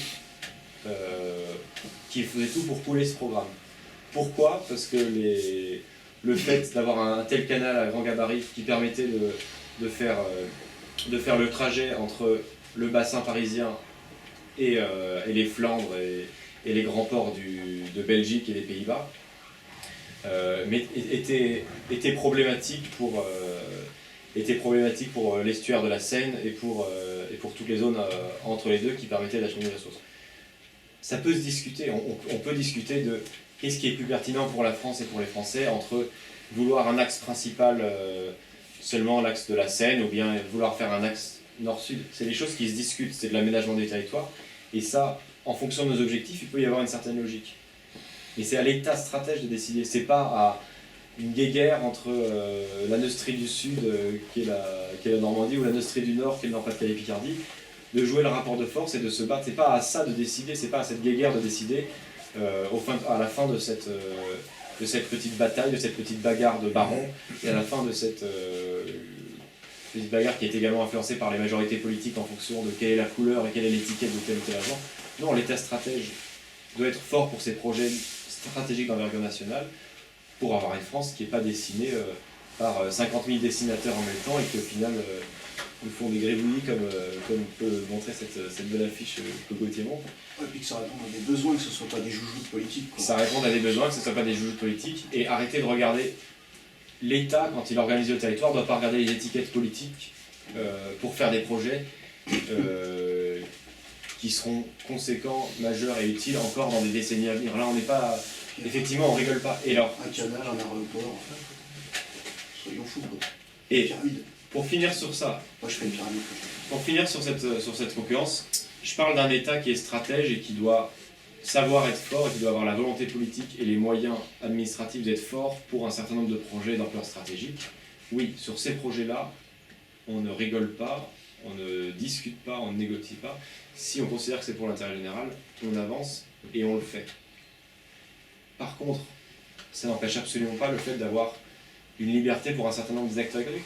On n'est pas là pour obliger tout le monde à faire telle chose, telle entreprise, telle construction.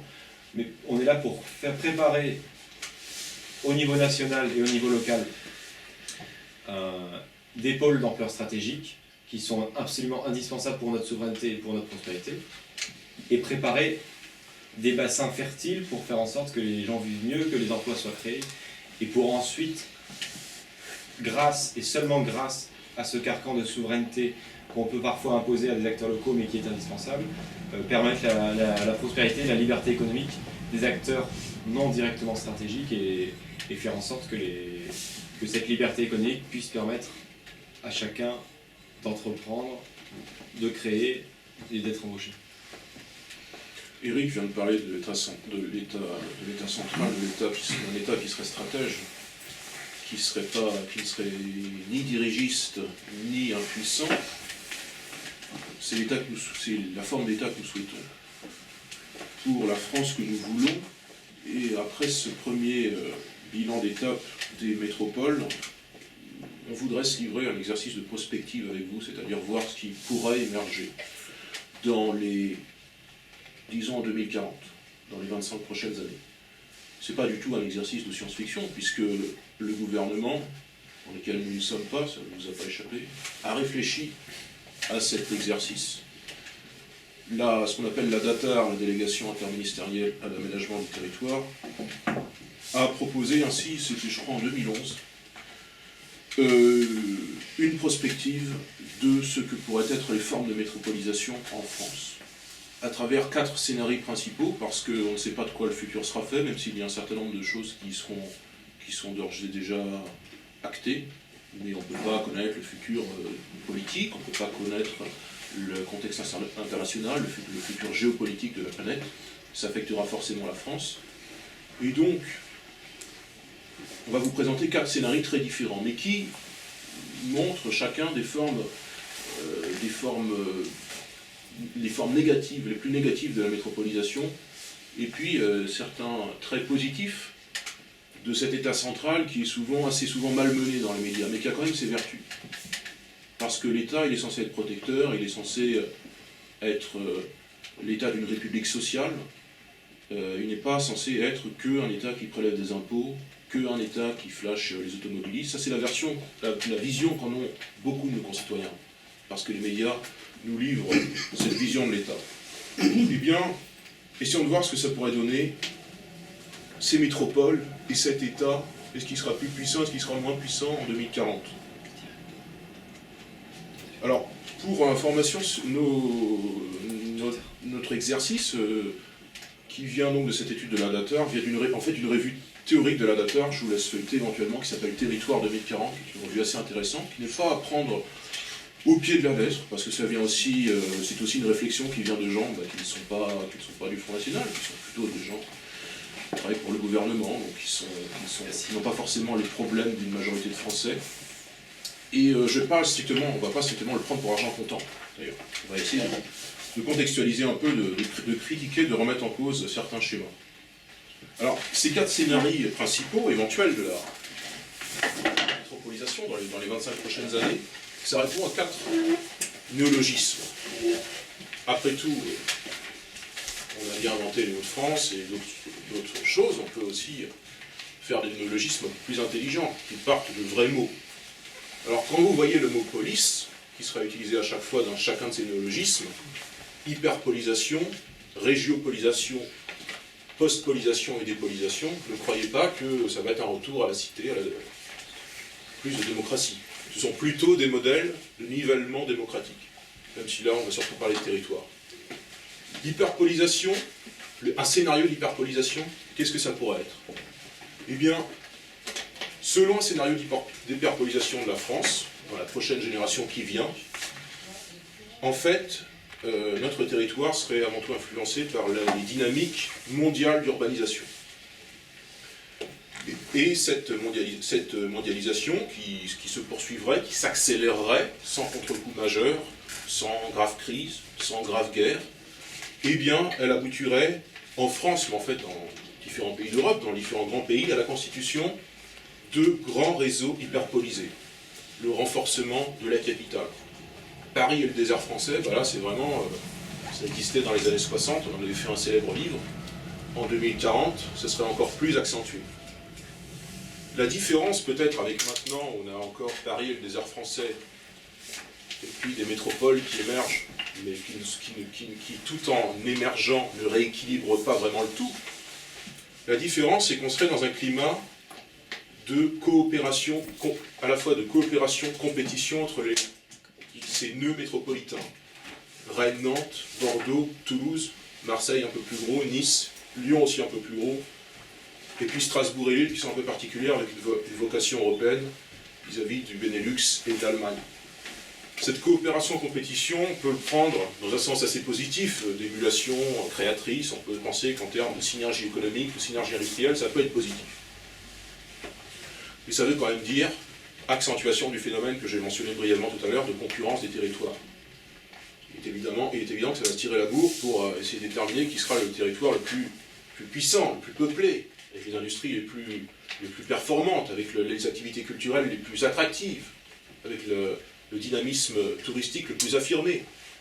Donc peut-être que ces territoires seront riches, non sans grave problème bien sûr, mais tout ce qu'il y a autour, ça risque de se dépeupler, ça risque de décrocher économiquement, industriellement. Il risque de ne pas y avoir beaucoup d'activités culturelles, et le tourisme, ça me semble un peu compliqué. Et puis, ce système, ça pose aussi d'autres problèmes, c'est la concurrence des pouvoirs. Parce que dans un système d'hyperpolisation, eh bien, ce qu'on appelle l'échelle stato-nationale, l'échelle de l'État-nation, la forme particulière qu'a pris la France et un certain pays, c'est-à-dire un peuple français, un État, la France. Cette échelle, elle existerait toujours. Ce serait la République. Bon, ça ne prédispose pas d'ailleurs du type de régime, mais supposons que ce soit une République. La République, une et indivisible. Sauf qu'elle n'est déjà plus très efficace actuellement, plus très forte, elle le serait d'autant moins dans ce scénario. Ça, c'est le scénario le plus probable. Parce que c'est simplement l'accentuation sans contre-pouvoir de ce qui se passe actuellement. Et puis, quels pourraient être les autres scénarios? Eh bien, pourquoi ne pas envisager une régiopolisation? Alors moi, je suis pas trop d'accord avec la DATAR, parce qu'ils nous disent c'est soit l'un, soit l'autre, soit l'autre, soit l'autre, les 4. Moi, je ne vois pas pourquoi l'hyperpolisation, ça ne pourra pas s'accompagner d'une régiopolisation, c'est-à-dire d'une accentuation des nœuds métropolitains actuels qui sont des villes avec leur agglomération immédiate, Nantes c'est 23 communes, en des métropoles de taille régionale, des régiopoles, qui effaceraient quasiment de fait les régions actuelles. Qu'est-ce que ça pourrait donner? Alors ce sont les appellations de la DATAR, ça vaut ce que ça vaut, c'est pas des noms officiels, puisque ces choses-là n'existent pas, mais on les entend parfois dans le débat public. On nous parle parfois d'Eurolil, d'Euromède, d'espace lémanique. Une des particularités de l'armature territoriale dans ce système, c'est que les régions sont en partie ont une dimension économique transfrontalière. Elles sortent du cadre étatique français. Il va y avoir des régions qui seront interconnectées avec la Suisse et l'Italie, avec l'Allemagne, avec le Benelux, avec l'Espagne. Et puis on a aussi toujours ce phénomène de concurrence. Actuellement, un peu moins à droite, mais beaucoup à gauche, au Parti Socialiste, de la Bretagne à l'Aquitaine, le PS souhaite une région atlantique unique, un arc atlantique. Forcément, ça va poser un problème de concurrence entre Rennes et Nantes, qui sont déjà concurrence entre eux, et Bordeaux. Donc on pourra avoir deux Atlantiques, un Atlantique rhénano-nantais et un Atlantique bordelais. Qui leur garantirait une majorité régionale pour un siècle. Ah oui, ça c'est certain. Ouais. C'est une région bien en rose. Et selon ce système, selon ce schéma, ce scénario de régiopolisation, il y aurait en plus toujours une différentialisation territoriale forte, avec une accentuation de ce qu'on appelle les polarités, ces systèmes régionaux qui concentrent l'essentiel des infrastructures, des fonctions de commandement, des pouvoirs. Tout ce qu'il y a d'intéressant en gros. Donc ce seraient des méga-régions de plus en plus polarisées, de plus en plus urbanisées. Et cette carte, elle est de 2011. Elle ne pouvait pas supposer le redécoupage des régions, des 22 régions en 13 qui s'est opéré l'an dernier. Mais finalement, c'est une vision assez actuelle de ce qui s'est passé entre-temps. Pas besoin d'aller jusqu'en 2040, puisque...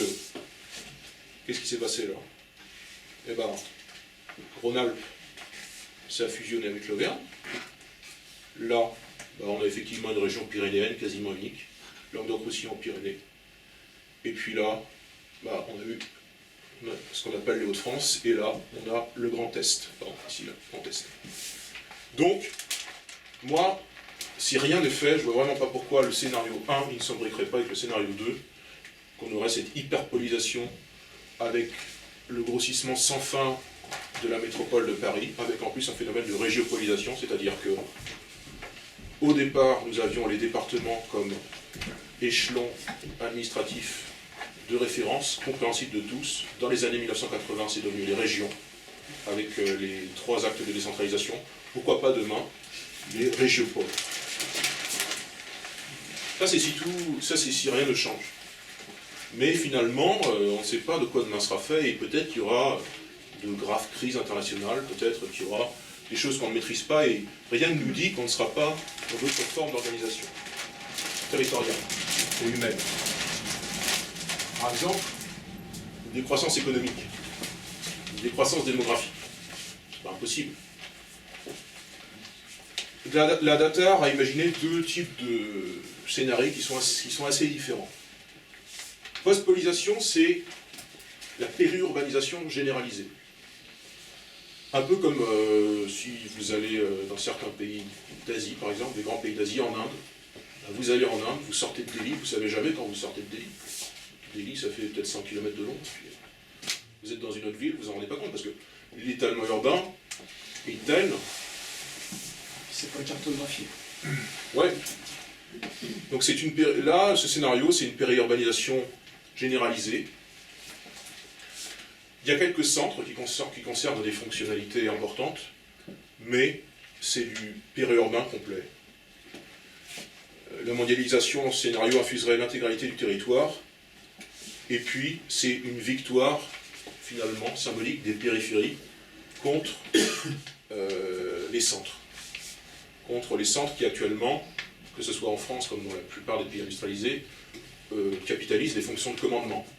Ce qu'on appelle aux États-Unis les CBD, Central Business District, ce sont dans les centres. Dans un scénario, ça n'existerait plus. Et les centres historiques resteraient, mais ils décroîtraient en population. Ce qui n'est pas impossible, hein, parce que par exemple, Paris, aujourd'hui, fait à peu près 2,2 millions d'habitants. Paris, au recensement de, je crois que c'est 1928, c'était 2,8. Donc, c'est pas impossible qu'il y ait une décroissance démographique des centres, même si, à mon avis, c'est pas l'hypothèse la plus probable. Il faudrait plutôt une influence de critères internationaux pour y aboutir. Mais pourquoi pas? Un peu plus crédible, c'est le scénario de dépolisation qui veut bien dire ce qu'il veut dire, c'est que c'est pas tant qu'il n'y ait plus de ville, mais il n'y a plus de police. La ville, dans son acception démocratique, oui, administrative aussi un peu, le fait de faire citer. Selon ce scénario, post-polisation, après la cité, après la ville, eh bien l'évolution urbaine, par éventuellement la décroissance démographique, par aussi le choix individuel,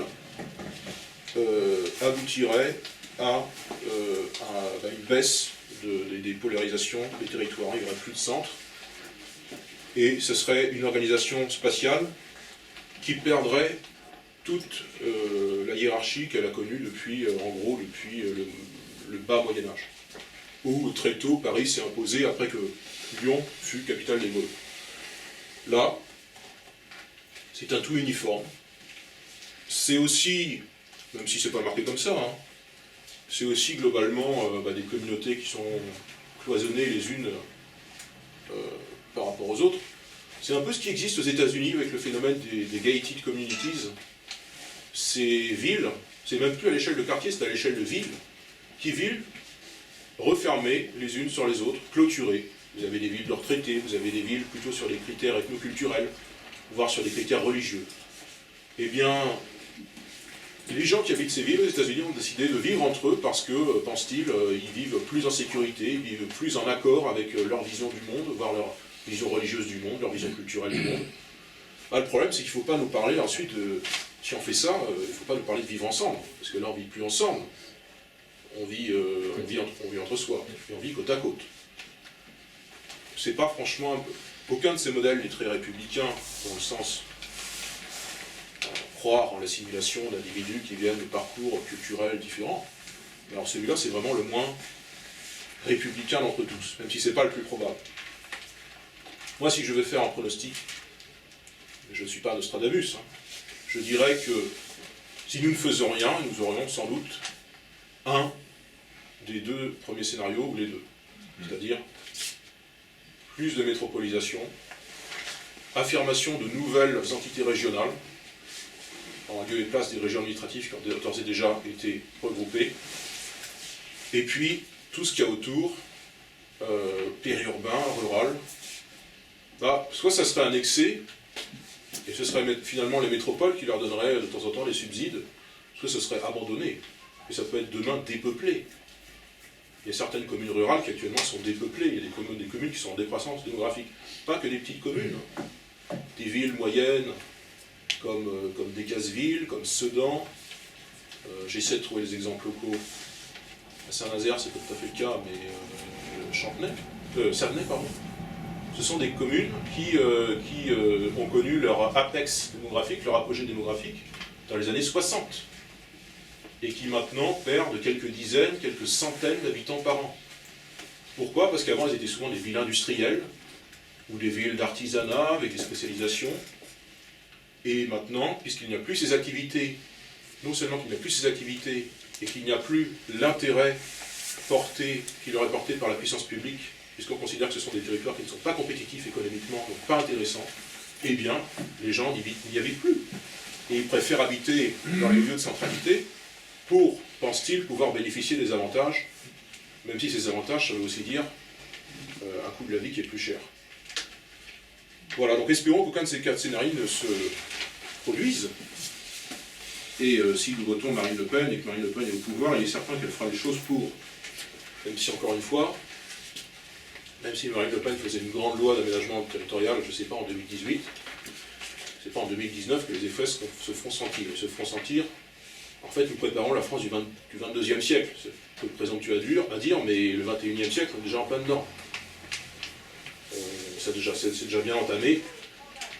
Nous préparons plutôt le siècle qui suit. Alors, pour éventuellement donner une ouverture nantaise à cet exposé sur les dynamiques de métropolisation, on pourrait dire finalement que la métropolisation, vous en voyez les effets concrets d'ores et déjà depuis quelques années. Ce sont des effets un peu confus, même si parfois ils touchent le portefeuille et que là on les sent mieux, les effets de la métropolisation.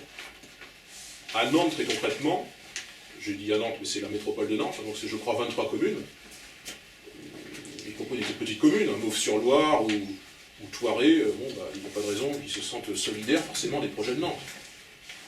Eh bien, ils ont subi une hausse de fiscalité locale de plus de 800% l'an dernier. 800%. Alors, de tête, je ne sais jamais si c'est taxe foncière ou d'habitation, je ne voudrais pas dire de bêtises, mais c'est l'une des deux taxes qui a pris 850% de plus pour 2016, sous les protestations officielles de l'actuel vice-président du conseil régional. Mais enfin, les protestations sont quand même intervenues. 800%, c'est multiplié par 8. Ouais, par 9. Ces protestations sont quand même intervenues dans un contexte de campagne électorale.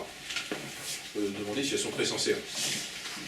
Ça, c'est un effet concret de la métropolisation, parce que Nantes serait restée Nantes avec la vingtaine de communes autour, Nantes aurait fait ce qu'elle aurait voulu de la fiscalité locale. Mais Vertou, ou Thoiré, ou Saint-Herblain, ou Rezé, ou les 20 autres communes n'en auraient pas été solidaires de ces choix.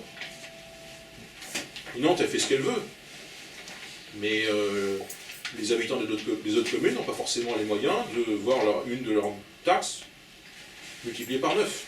Et ils n'ont certainement pas, à mon avis, la volonté.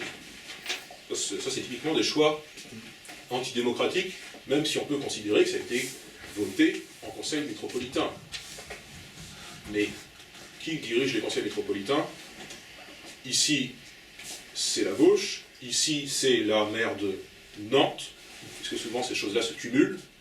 Mais le peuple est assez peu représenté dans sa pluralité politique, puisque les conseils métropolitains et les intercommunalités étant issus des conseils municipaux, il n'y a pas plus de proportionnel dans ces organismes qu'il y en a dans les conseils municipaux.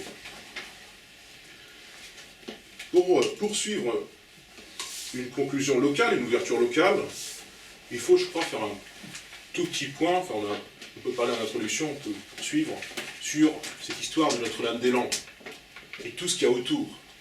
Parce que Notre-Dame-des-Landes, l'aéroport Grand Ouest, tout nous dit qu'il est essentiel, alors que l'actuel aéroport n'est même pas saturé.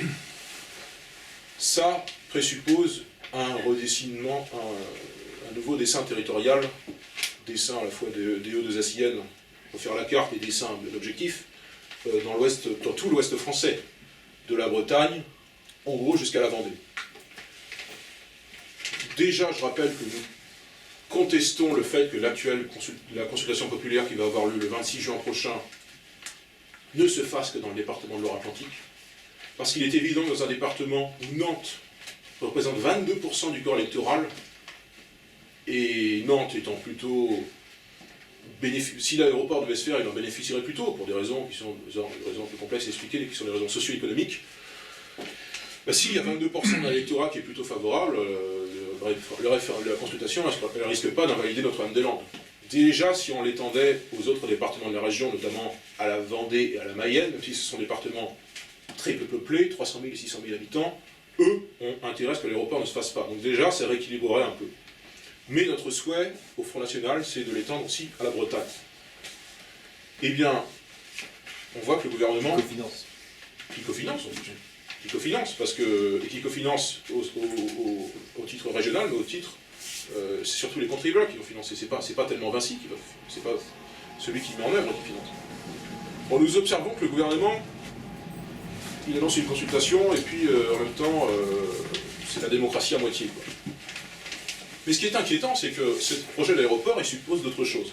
Il suppose notamment une réorganisation que nous combattons à la Carène et aujourd'hui au Conseil régional, dans les intercommunalités et au Conseil régional, d'une réorganisation du réseau ferroviaire de l'Ouest. Ce qu'on va appeler, dans les 10 prochaines années, enfin plutôt en 2035, je crois, les LNO-BPL, lignes liaisons nouvelles de l'Ouest, de Bretagne, Pays de la Loire, qui sont une lubie des élites politiques de droite et de gauche, pour rapprocher un peu plus Paris de Rennes, et Rennes des extrémités de la Bretagne, littéralement du Finistère de la Bretagne, dont le vrai département du Finistère, ici, Bon, c'est plutôt là d'ailleurs. Et c'est un projet qui n'est pas encore tout à fait défini. On a 3 scénarios différents, avec des sommes qui ne sont pas anodines, hein, qui vont de 3,2 à 5,5 milliards d'euros. On se demande comment des régions endettées comme la Bretagne et surtout les Pays de la Loire pourront assumer cet investissement. Surtout s'il faut faire en plus un aéroport à 4 milliards d'euros. Surtout s'il faut faire encore en plus des franchissements de la Loire à au moins 1 milliard d'euros, notamment un franchissement qui serait utile pour la Vendée à peu près entre Paimboeuf et Lavaux-sur-Loire. Tout ça est infinançable. C'est pas ce qu'ils veulent faire comme ils ont fait sur la Côte d'Azur, bétonner toute la côte pour que les riches parisiens puissent... Il y a un aspect bétonnage, Ouais. mais il y a un aspect très parisien pour le coup. Parce que Nice, hein, C'est gagner des minutes. Très important de gagner 11 minutes de trajet. pour Bah la oui, plage. 9 minutes de trajet dans le moins bon scénario. Très très important de gagner entre 9 et 14 minutes de trajet. Et pour ça, on va investir à peu près 4 milliards d'euros. En négligeant ce qui devrait être essentiel, c'est-à-dire les liaisons infrarégionales au sein de la Bretagne intérieure, qui est très mal desservie, enfin, dont certaines parties sont très mal desservies par le réseau ferroviaire. Est-ce que vous trouvez bien normal que si vous voulez aller à Redon, sous-préfecture d'Ille-et-Vilaine, en partant de Saint-Nazaire, vous deviez passer par Savenay? C'est-à-dire que pour vous éloigner de Nantes, vous allez aller à mi-chemin entre Saint-Nazaire et Nantes. Faire comme ça. Tac, tac. C'est incohérent. Et bien, au lieu de régler ce problème en faisant une ligne qui serait quasiment à ligne droite, sur 50 km du sud au nord entre Saint-Nazaire et Redon, on va plutôt poursuivre le TGV. C'est pas qu'on soit contre le TGV, hein. Ne prenez pas ça au pied de la lettre, mais enfin, faut pas que ce soit le tout TGV. On va plutôt faire en sorte d'accélérer les trajets entre Rennes et tout le reste de la Bretagne. Mais l'important, c'est pas trop de connecter Rennes au reste de la Bretagne, c'est surtout de connecter Paris, Rennes, le reste de la Bretagne. Voilà ce qu'on nous prépare avec ces LNO BPL, dont l'intitulé est malicieux. Parce que quand vous votez sur les LNO BPL au Conseil régional des Pays de la Loire, comme nous l'avons fait il y a 3 jours, enfin on a voté contre, on a d'ailleurs déposé un amendement, Jean-Claude Blanchard a déposé un amendement pour signaler qu'il n'y avait pas de raison que dans l'intitulé, il y ait marqué les LNO-BPL, je vous le dis de mémoire, c'est marqué en langue administrative, etc. Les LNO-BPL qui se feront compte tenu de l'aéroport Grand Ouest. Comme si l'aéroport était une certitude et était une nécessité. Nous avons fait un amendement pour changer la langue, littéralement, pour remettre un peu d'honnêteté en disant que l'aéroport ne devait ni être présenté comme une nécessité, parce qu'à l'heure actuelle, compte tenu de la non-saturation de l'aéroport Atlantique, ce n'est pas avéré, et puis ce n'est pas une certitude. Ou alors c'est qu'on présuppose l'issue de la consultation du 26 juin. Voilà. Il est anormal que les LNO-BPL, ces liaisons nouvelles, disent on se fera parce qu'il y aura le nouvel aéroport. Mais c'est sûr qu'en retour, ça légitime les partisans de l'aéroport, qui sont autant des politiques que la grande presse. Hein. Ici, je pense que beaucoup d'entre vous ont lu Ouest France, vous avez compris que c'était plutôt pro-aéroport. Eh bien, ces gens-là, s'ils se disent, ceux qui pensent le réseau ferroviaire estiment que l'aéroport est nécessaire, ils disent, bah, l'aéroport est nécessaire pour qu'il y ait un réseau ferroviaire. C'est un système qui s'entretient, et ce n'est pas un cercle vertueux. C'est plutôt un cercle vicieux de par les investissements qu'ils demandent. En gros, 4 milliards d'euros, plus 4 milliards d'euros, plus 1 milliard d'euros. Liaison nouvelle, aéroport, franchissement, un pack à 9 milliards d'euros. Pour qu'en plus, on n'ait pas les liaisons dont on ait besoin.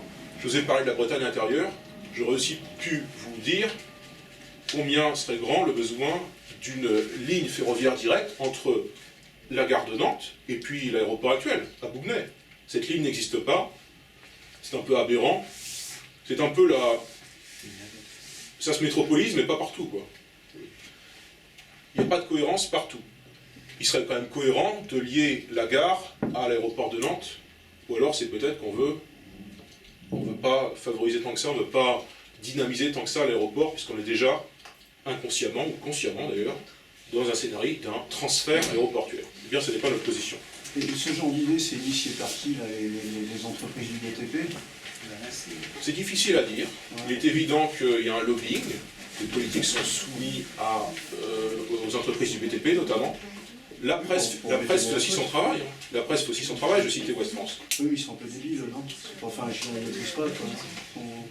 Bah, ils réagissent. En fait, leur projet est cohérent suivant leurs intérêts, qui sont, disons-le, moi je dis les mots, hein, c'est des intérêts de classe. Les classes sociales n'existent pas, elles existent quand même. Mais tout flatteur les veut politiques, te dépendre de celui qui écoute. en fait, Tout flatteur veut te dépendre de celui qui écoute, et quand tu regardes qui détient tel groupe, quels sont les intérêts liés, etc. C'est vrai qu'on est Eux, on ne va pas des apprendre grand-chose dans la presse, en fait, c'est ce que je voulais dire. en fait, dans le portefeuille, les politiques décident, c'est quand même eux qui votent à la fin, hein, mais ils ne décident pas souverainement. Parce qu'ils sont soumis à la presse, ils sont aussi soumis à un certain nombre d'organismes auxquels on ne pense pas, du type conseil de développement.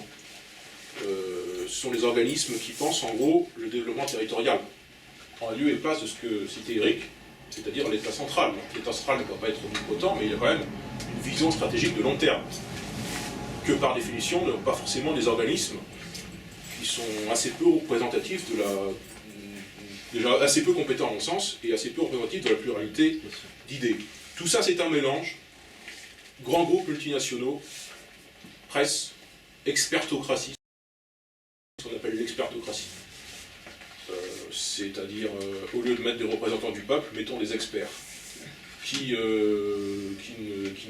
représentent quand même leurs intérêts propres, même s'ils doivent essayer de faire montre d'une certaine neutralité.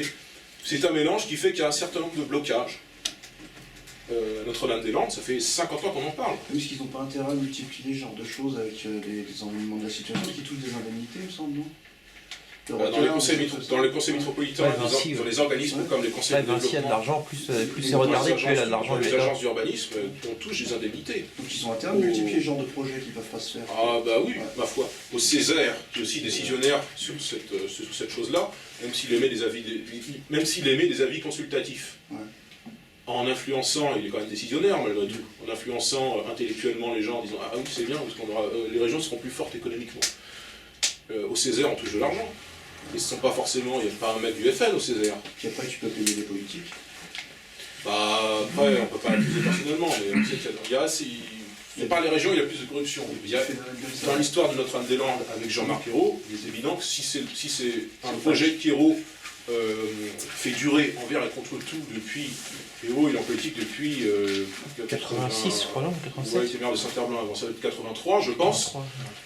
S'il fait durer le projet depuis une trentaine d'années, contre certains de ses camarades, entre guillemets, du Parti Socialiste d'ailleurs, c'est bien qu'à mon avis, il y a plutôt une logique financière ou d'influence que du réalisme. Il est d'ailleurs piquant de constater, concernant Notre-Dame-des-Landes, que, pour revenir d'ailleurs aux intercommunalités, qui sont un petit peu les métropoles en petit, hein, l'ancienne communauté urbaine de Nantes, ce qu'il y avait avant la métropole de Nantes, depuis 2001 à peu près, il y avait sans problème Jean-Marc Ayrault président, et puis des gens qui, tout en étant vice-président, étaient contre Jean-Marc Ayrault pour l'aéroport, des gens qui étaient vice-présidents qui étaient contre l'aéroport. Comme le sénateur Renaud Dantec, qui est contre l'aéroport, est un sénateur écologiste, ça ne devrait pas exister ces choses-là, mais il y a des gens qui trouvent le moyen chez ELV d'être sénateur. Il était contre l'aéroport, ça ne l'a pas dérangé pendant 2001, il a dû être vice-président pendant au moins 7 ans, il a dû toucher une belle indemnité qui doit à peu près être à 7000 par mois. Il était contre l'aéroport, son président était pour l'aéroport. Il n'y a pas de gêne chez ces gens-là, ils ne se sentent pas du tout gênés. Qu'est-ce qu'on dirait inversement si on avait gagné la région Nord ou la région PACA, disons la région PACA, où il y aurait Marion Maréchal Le Pen président. Et puis Marion Maréchal, président de région. Marion Maréchal Le Pen, présidente de région, eh ben, elle ne veut pas de la LGV, je crois que c'est son programme, le programme national du Front, elle ne veut pas de la LGV Nice, je crois, Turin, pour des raisons qui sont rationnelles. Et puis, elle a dans son équipe monsieur doit, il est, donc elle est contre, donc il est pour. On aurait immédiatement des unes de la presse nationale, pas de la presse régionale, hein, ce ne resterait pas quand on est à la Provence, des 20 heures, des agences de presse qui viendraient demander mais quoi, votre vice-président, vous êtes contre un projet, lui il est pour, qu'est-ce que c'est que cette incohérence? Presse italienne. Là on aurait la presse italienne, on aurait peut-être, je sais pas, CNN. oui parce qu'en plus on a un partenariat avec la Ligue du Nord, on aurait peut-être CNN, on aurait des choses comme ça. Bon, ces choses-là n'arrivent pas quand on est au Parti Socialiste. Ces choses-là n'arrivent pas quand on est aux Républicains. Moi, je suis pas certain que... Je ne connais pas très bien. Je connais pas très bien la problématique du canal Seine-Nord. Bon, je suis pas certain qu'entre la droite et le centre, il y ait une parfaite unité politique sur ce sujet-là. Voilà. Donc, ce qui s'applique pour la droite et la gauche, ça ne marche pas pour le FN. C'est quasiment une loi chimique. Et ça montre quand même l'hypocrisie des autres. Et je ne dis pas qu'on est des types parfaits. On a quand même une certaine rectitude. C'est que chez nous, on a des chefs à peu près naturels, et comme ils vont vers le bien général, on est à peu près discipliné. Ce serait inenvisageable, en PACA ou dans le Nord, qu'il y ait une présidente qui dise quelque chose, et un de ses vice-présidents qui soit contre, qui reste 8 ans durant vice-président, et qui touche l'équivalent de 7000 x 12, 90 000, qui touche à peu près 700 000 euros d'indemnité tranquillement. Ce serait inenvisageable. C'est l'argument qui nous place à chaque fois. Hein. Le problème qu'on a avec ces gens-là, vous avez des espèces de gras du bide qui savent surtout manger au restaurant avec les patrons du BTP qui touchent leur enveloppe. Puis la presse leur sert la soupe. Quoi. Voilà. C'est plus compliqué. À mon sens, c'est plus compliqué que l'histoire de presse. Même si on a un bel exemple dans le Nord, qui était le parti pris de la Voix du Nord, justement. Et du Corée Picard. Ah, vous savez pas, c'est le Corée Picard. C'est-à-dire le parti pris C'est même gros. de la PQR, qui est le même groupe. Ces choses-là ne sont pas normales et on va tenter de les changer. Et après une conclusion locale, je pense qu'on va faire une conclusion un peu plus nationale. Merci, monsieur. De manière générale, on a pu discuter de la réorganisation territoriale, d'à quelle sauce est-ce que les dirigeants actuels, que ce soit européens ou nationaux, nous concoctent pour la suite, nous font aller droit dans le mur. Je rappelle, et ça c'est vraiment important de se souvenir de ça, il y a parmi vous des Nantais, parmi vous des personnes qui vivent un peu plus loin, certains qui sont plus urbains, certains qui sont plus à la campagne. Il y a plus de 60% des Français aujourd'hui qui vivent hors des 30 premiers pôles urbains en France. La France des oubliés, ou le début de la France des oubliés, c'est la majorité de la population. On ne les voit pas à la télé, on ne les voit pas à la radio, à la télé on les voit que dans L'amour et dans le pré, merci pour l'image. C'est une France qui est littéralement oubliée, qui n'est pas dans la tête des gens, qui n'est pas dans les programmes politiques, qui n'est pas dans les projets et qui n'est pas dans les budgets surtout, puisqu'ils sont systématiquement oubliés au profit de certaines lignes à grande vitesse pour gagner quelques minutes. C'est le cas dans le Nord, c'est le cas également ici dans l'Ouest, d'aéroports qui coûtent extrêmement cher.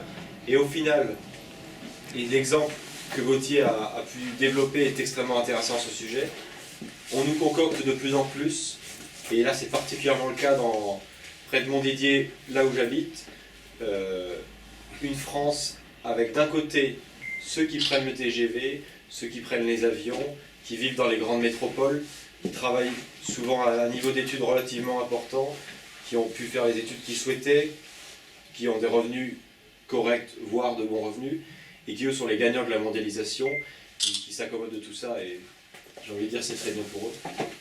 Mais de l'autre côté, les personnes qui n'ont plus rien, qui perdent leur service public, qui perdent leurs lignes ferroviaires de proximité, qui ont des routes, les routes départementales qui sont complètement laissées à l'abandon, et qui au final, là c'est le cas directement chez moi, j'habite pas loin, très proche de l'autoroute 1, qui sont là uniquement pour regarder le TGV passer, et qui au final n'ont plus rien pour eux, sont littéralement oubliés.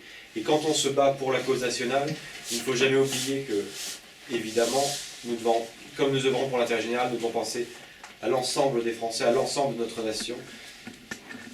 Mais il faut vraiment avoir en tête le fait que la France aujourd'hui, 60% des Français, c'est les Français périphériques ou ultra-périphériques.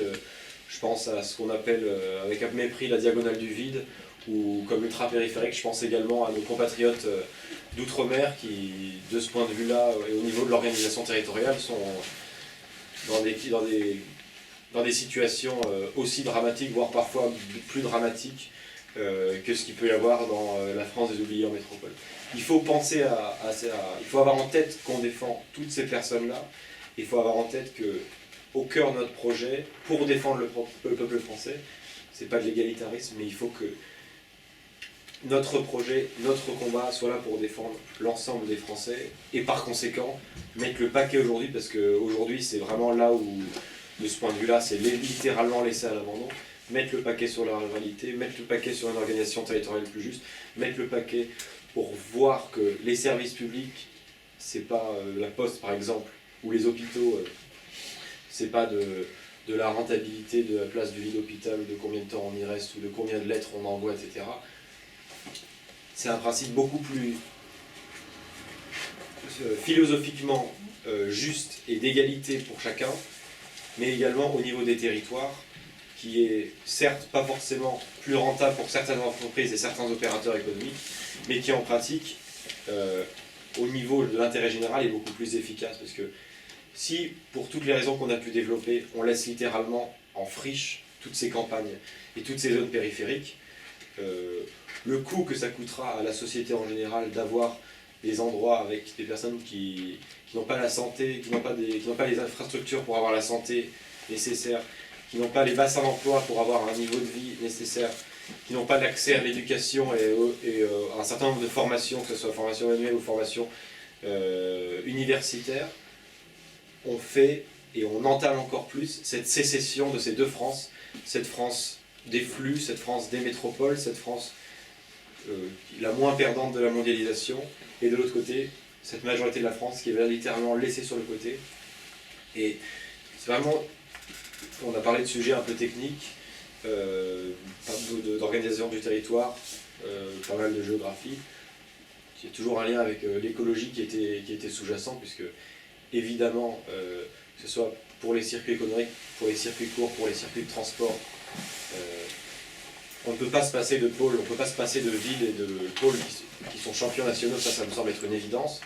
Par contre, ce maillage plus resserré territorial dont on a eu l'occasion de parler est indispensable et est écologiquement le plus pertinent et a de l'avenir, puisque quand on voit les coûts de transport qui montent et qui ont vocation à encore monter malheureusement, à un moment donné, cette équation ne fonctionnera plus de la même manière, et quand on se sera pris le mur des coûts de transport qui aura augmenté dans 5 ans, 10 ans, 20 ans, il s'agira de tout réorganiser, et le maillage qui est mis en place, qui est aujourd'hui inégalitaire, il fonctionnera encore moins bien, puisqu'en plus d'être inégalitaire, il ne fonctionnera plus dans les paradigmes des prix aujourd'hui. On veut un État stratège, un raisonnement à long terme, et pour cela, s'il y a vraiment une chose à retenir de cette nouvelle organisation territoriale qu'on veut, patriotes français, éviter, et de cet processus de métropolisation qui, avec le processus de régiopolisation dont parlait Gauthier, va souvent de pair,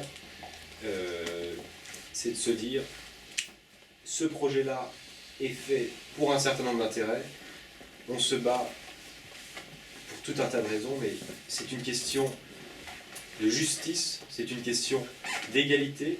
On parle de la nation, c'est très bien. La nation, c'est aussi la solidarité nationale. Il faut y mettre les moyens, c'est pas juste un concept abstrait. La solidarité nationale, c'est quelque chose qui existe et qui... Il n'y a pas d'amour, il n'y a que des preuves d'amour, il n'y a pas de solidarité nationale, il n'y a que des preuves et des politiques pratiques qui sont mises en place pour permettre ça. Et l'organisation du territoire au service de cette égalité doit vraiment être, et déjà, c'est déjà le cas pour les projets du Front National et de Marine Le Pen, un moyen d'égalité et un moyen d'apaisement de la France en arrêtant cette sécession géographique qu'il peut y avoir entre les deux zones dont j'ai parlé, et faire en sorte de réunir plus qu'aujourd'hui les Français derrière un idéal commun qu'est la République, qui aujourd'hui qui historiquement était l'un des garants et l'un des outils de cette égalité et de cette égalité des chances, qui aujourd'hui est littéralement détricoté et jeté à la poubelle. Et je pense que vous pouvez être fiers d'être là aujourd'hui et d'être soit dans le collectif Nouvelle Écologie, soit de militer au Front National ou au Rassemblement Bleu Marine, puisque contrairement à nos adversaires de l'UMPO au PS, on n'est pas dans le mort aux pauvres, on a quelque chose à faire de notre pays et de notre peuple. Et je pense que rien que pour ça, chacun d'entre nous peut être fier. Et comme Gauthier l'a dit, quand je vois que ces sujets-là, qui ne sont pas forcément les sujets les plus sexy sur le papier, arrivent à intéresser des personnes, arrivent à mobiliser des personnes, et je suis certain qu'on arrivera en 2017 à faire gagner Marine et à engranger une nouvelle étape du développement territorial pour la France qui est nécessaire, urgent et salutaire pour l'ensemble de notre pays. Je vous remercie.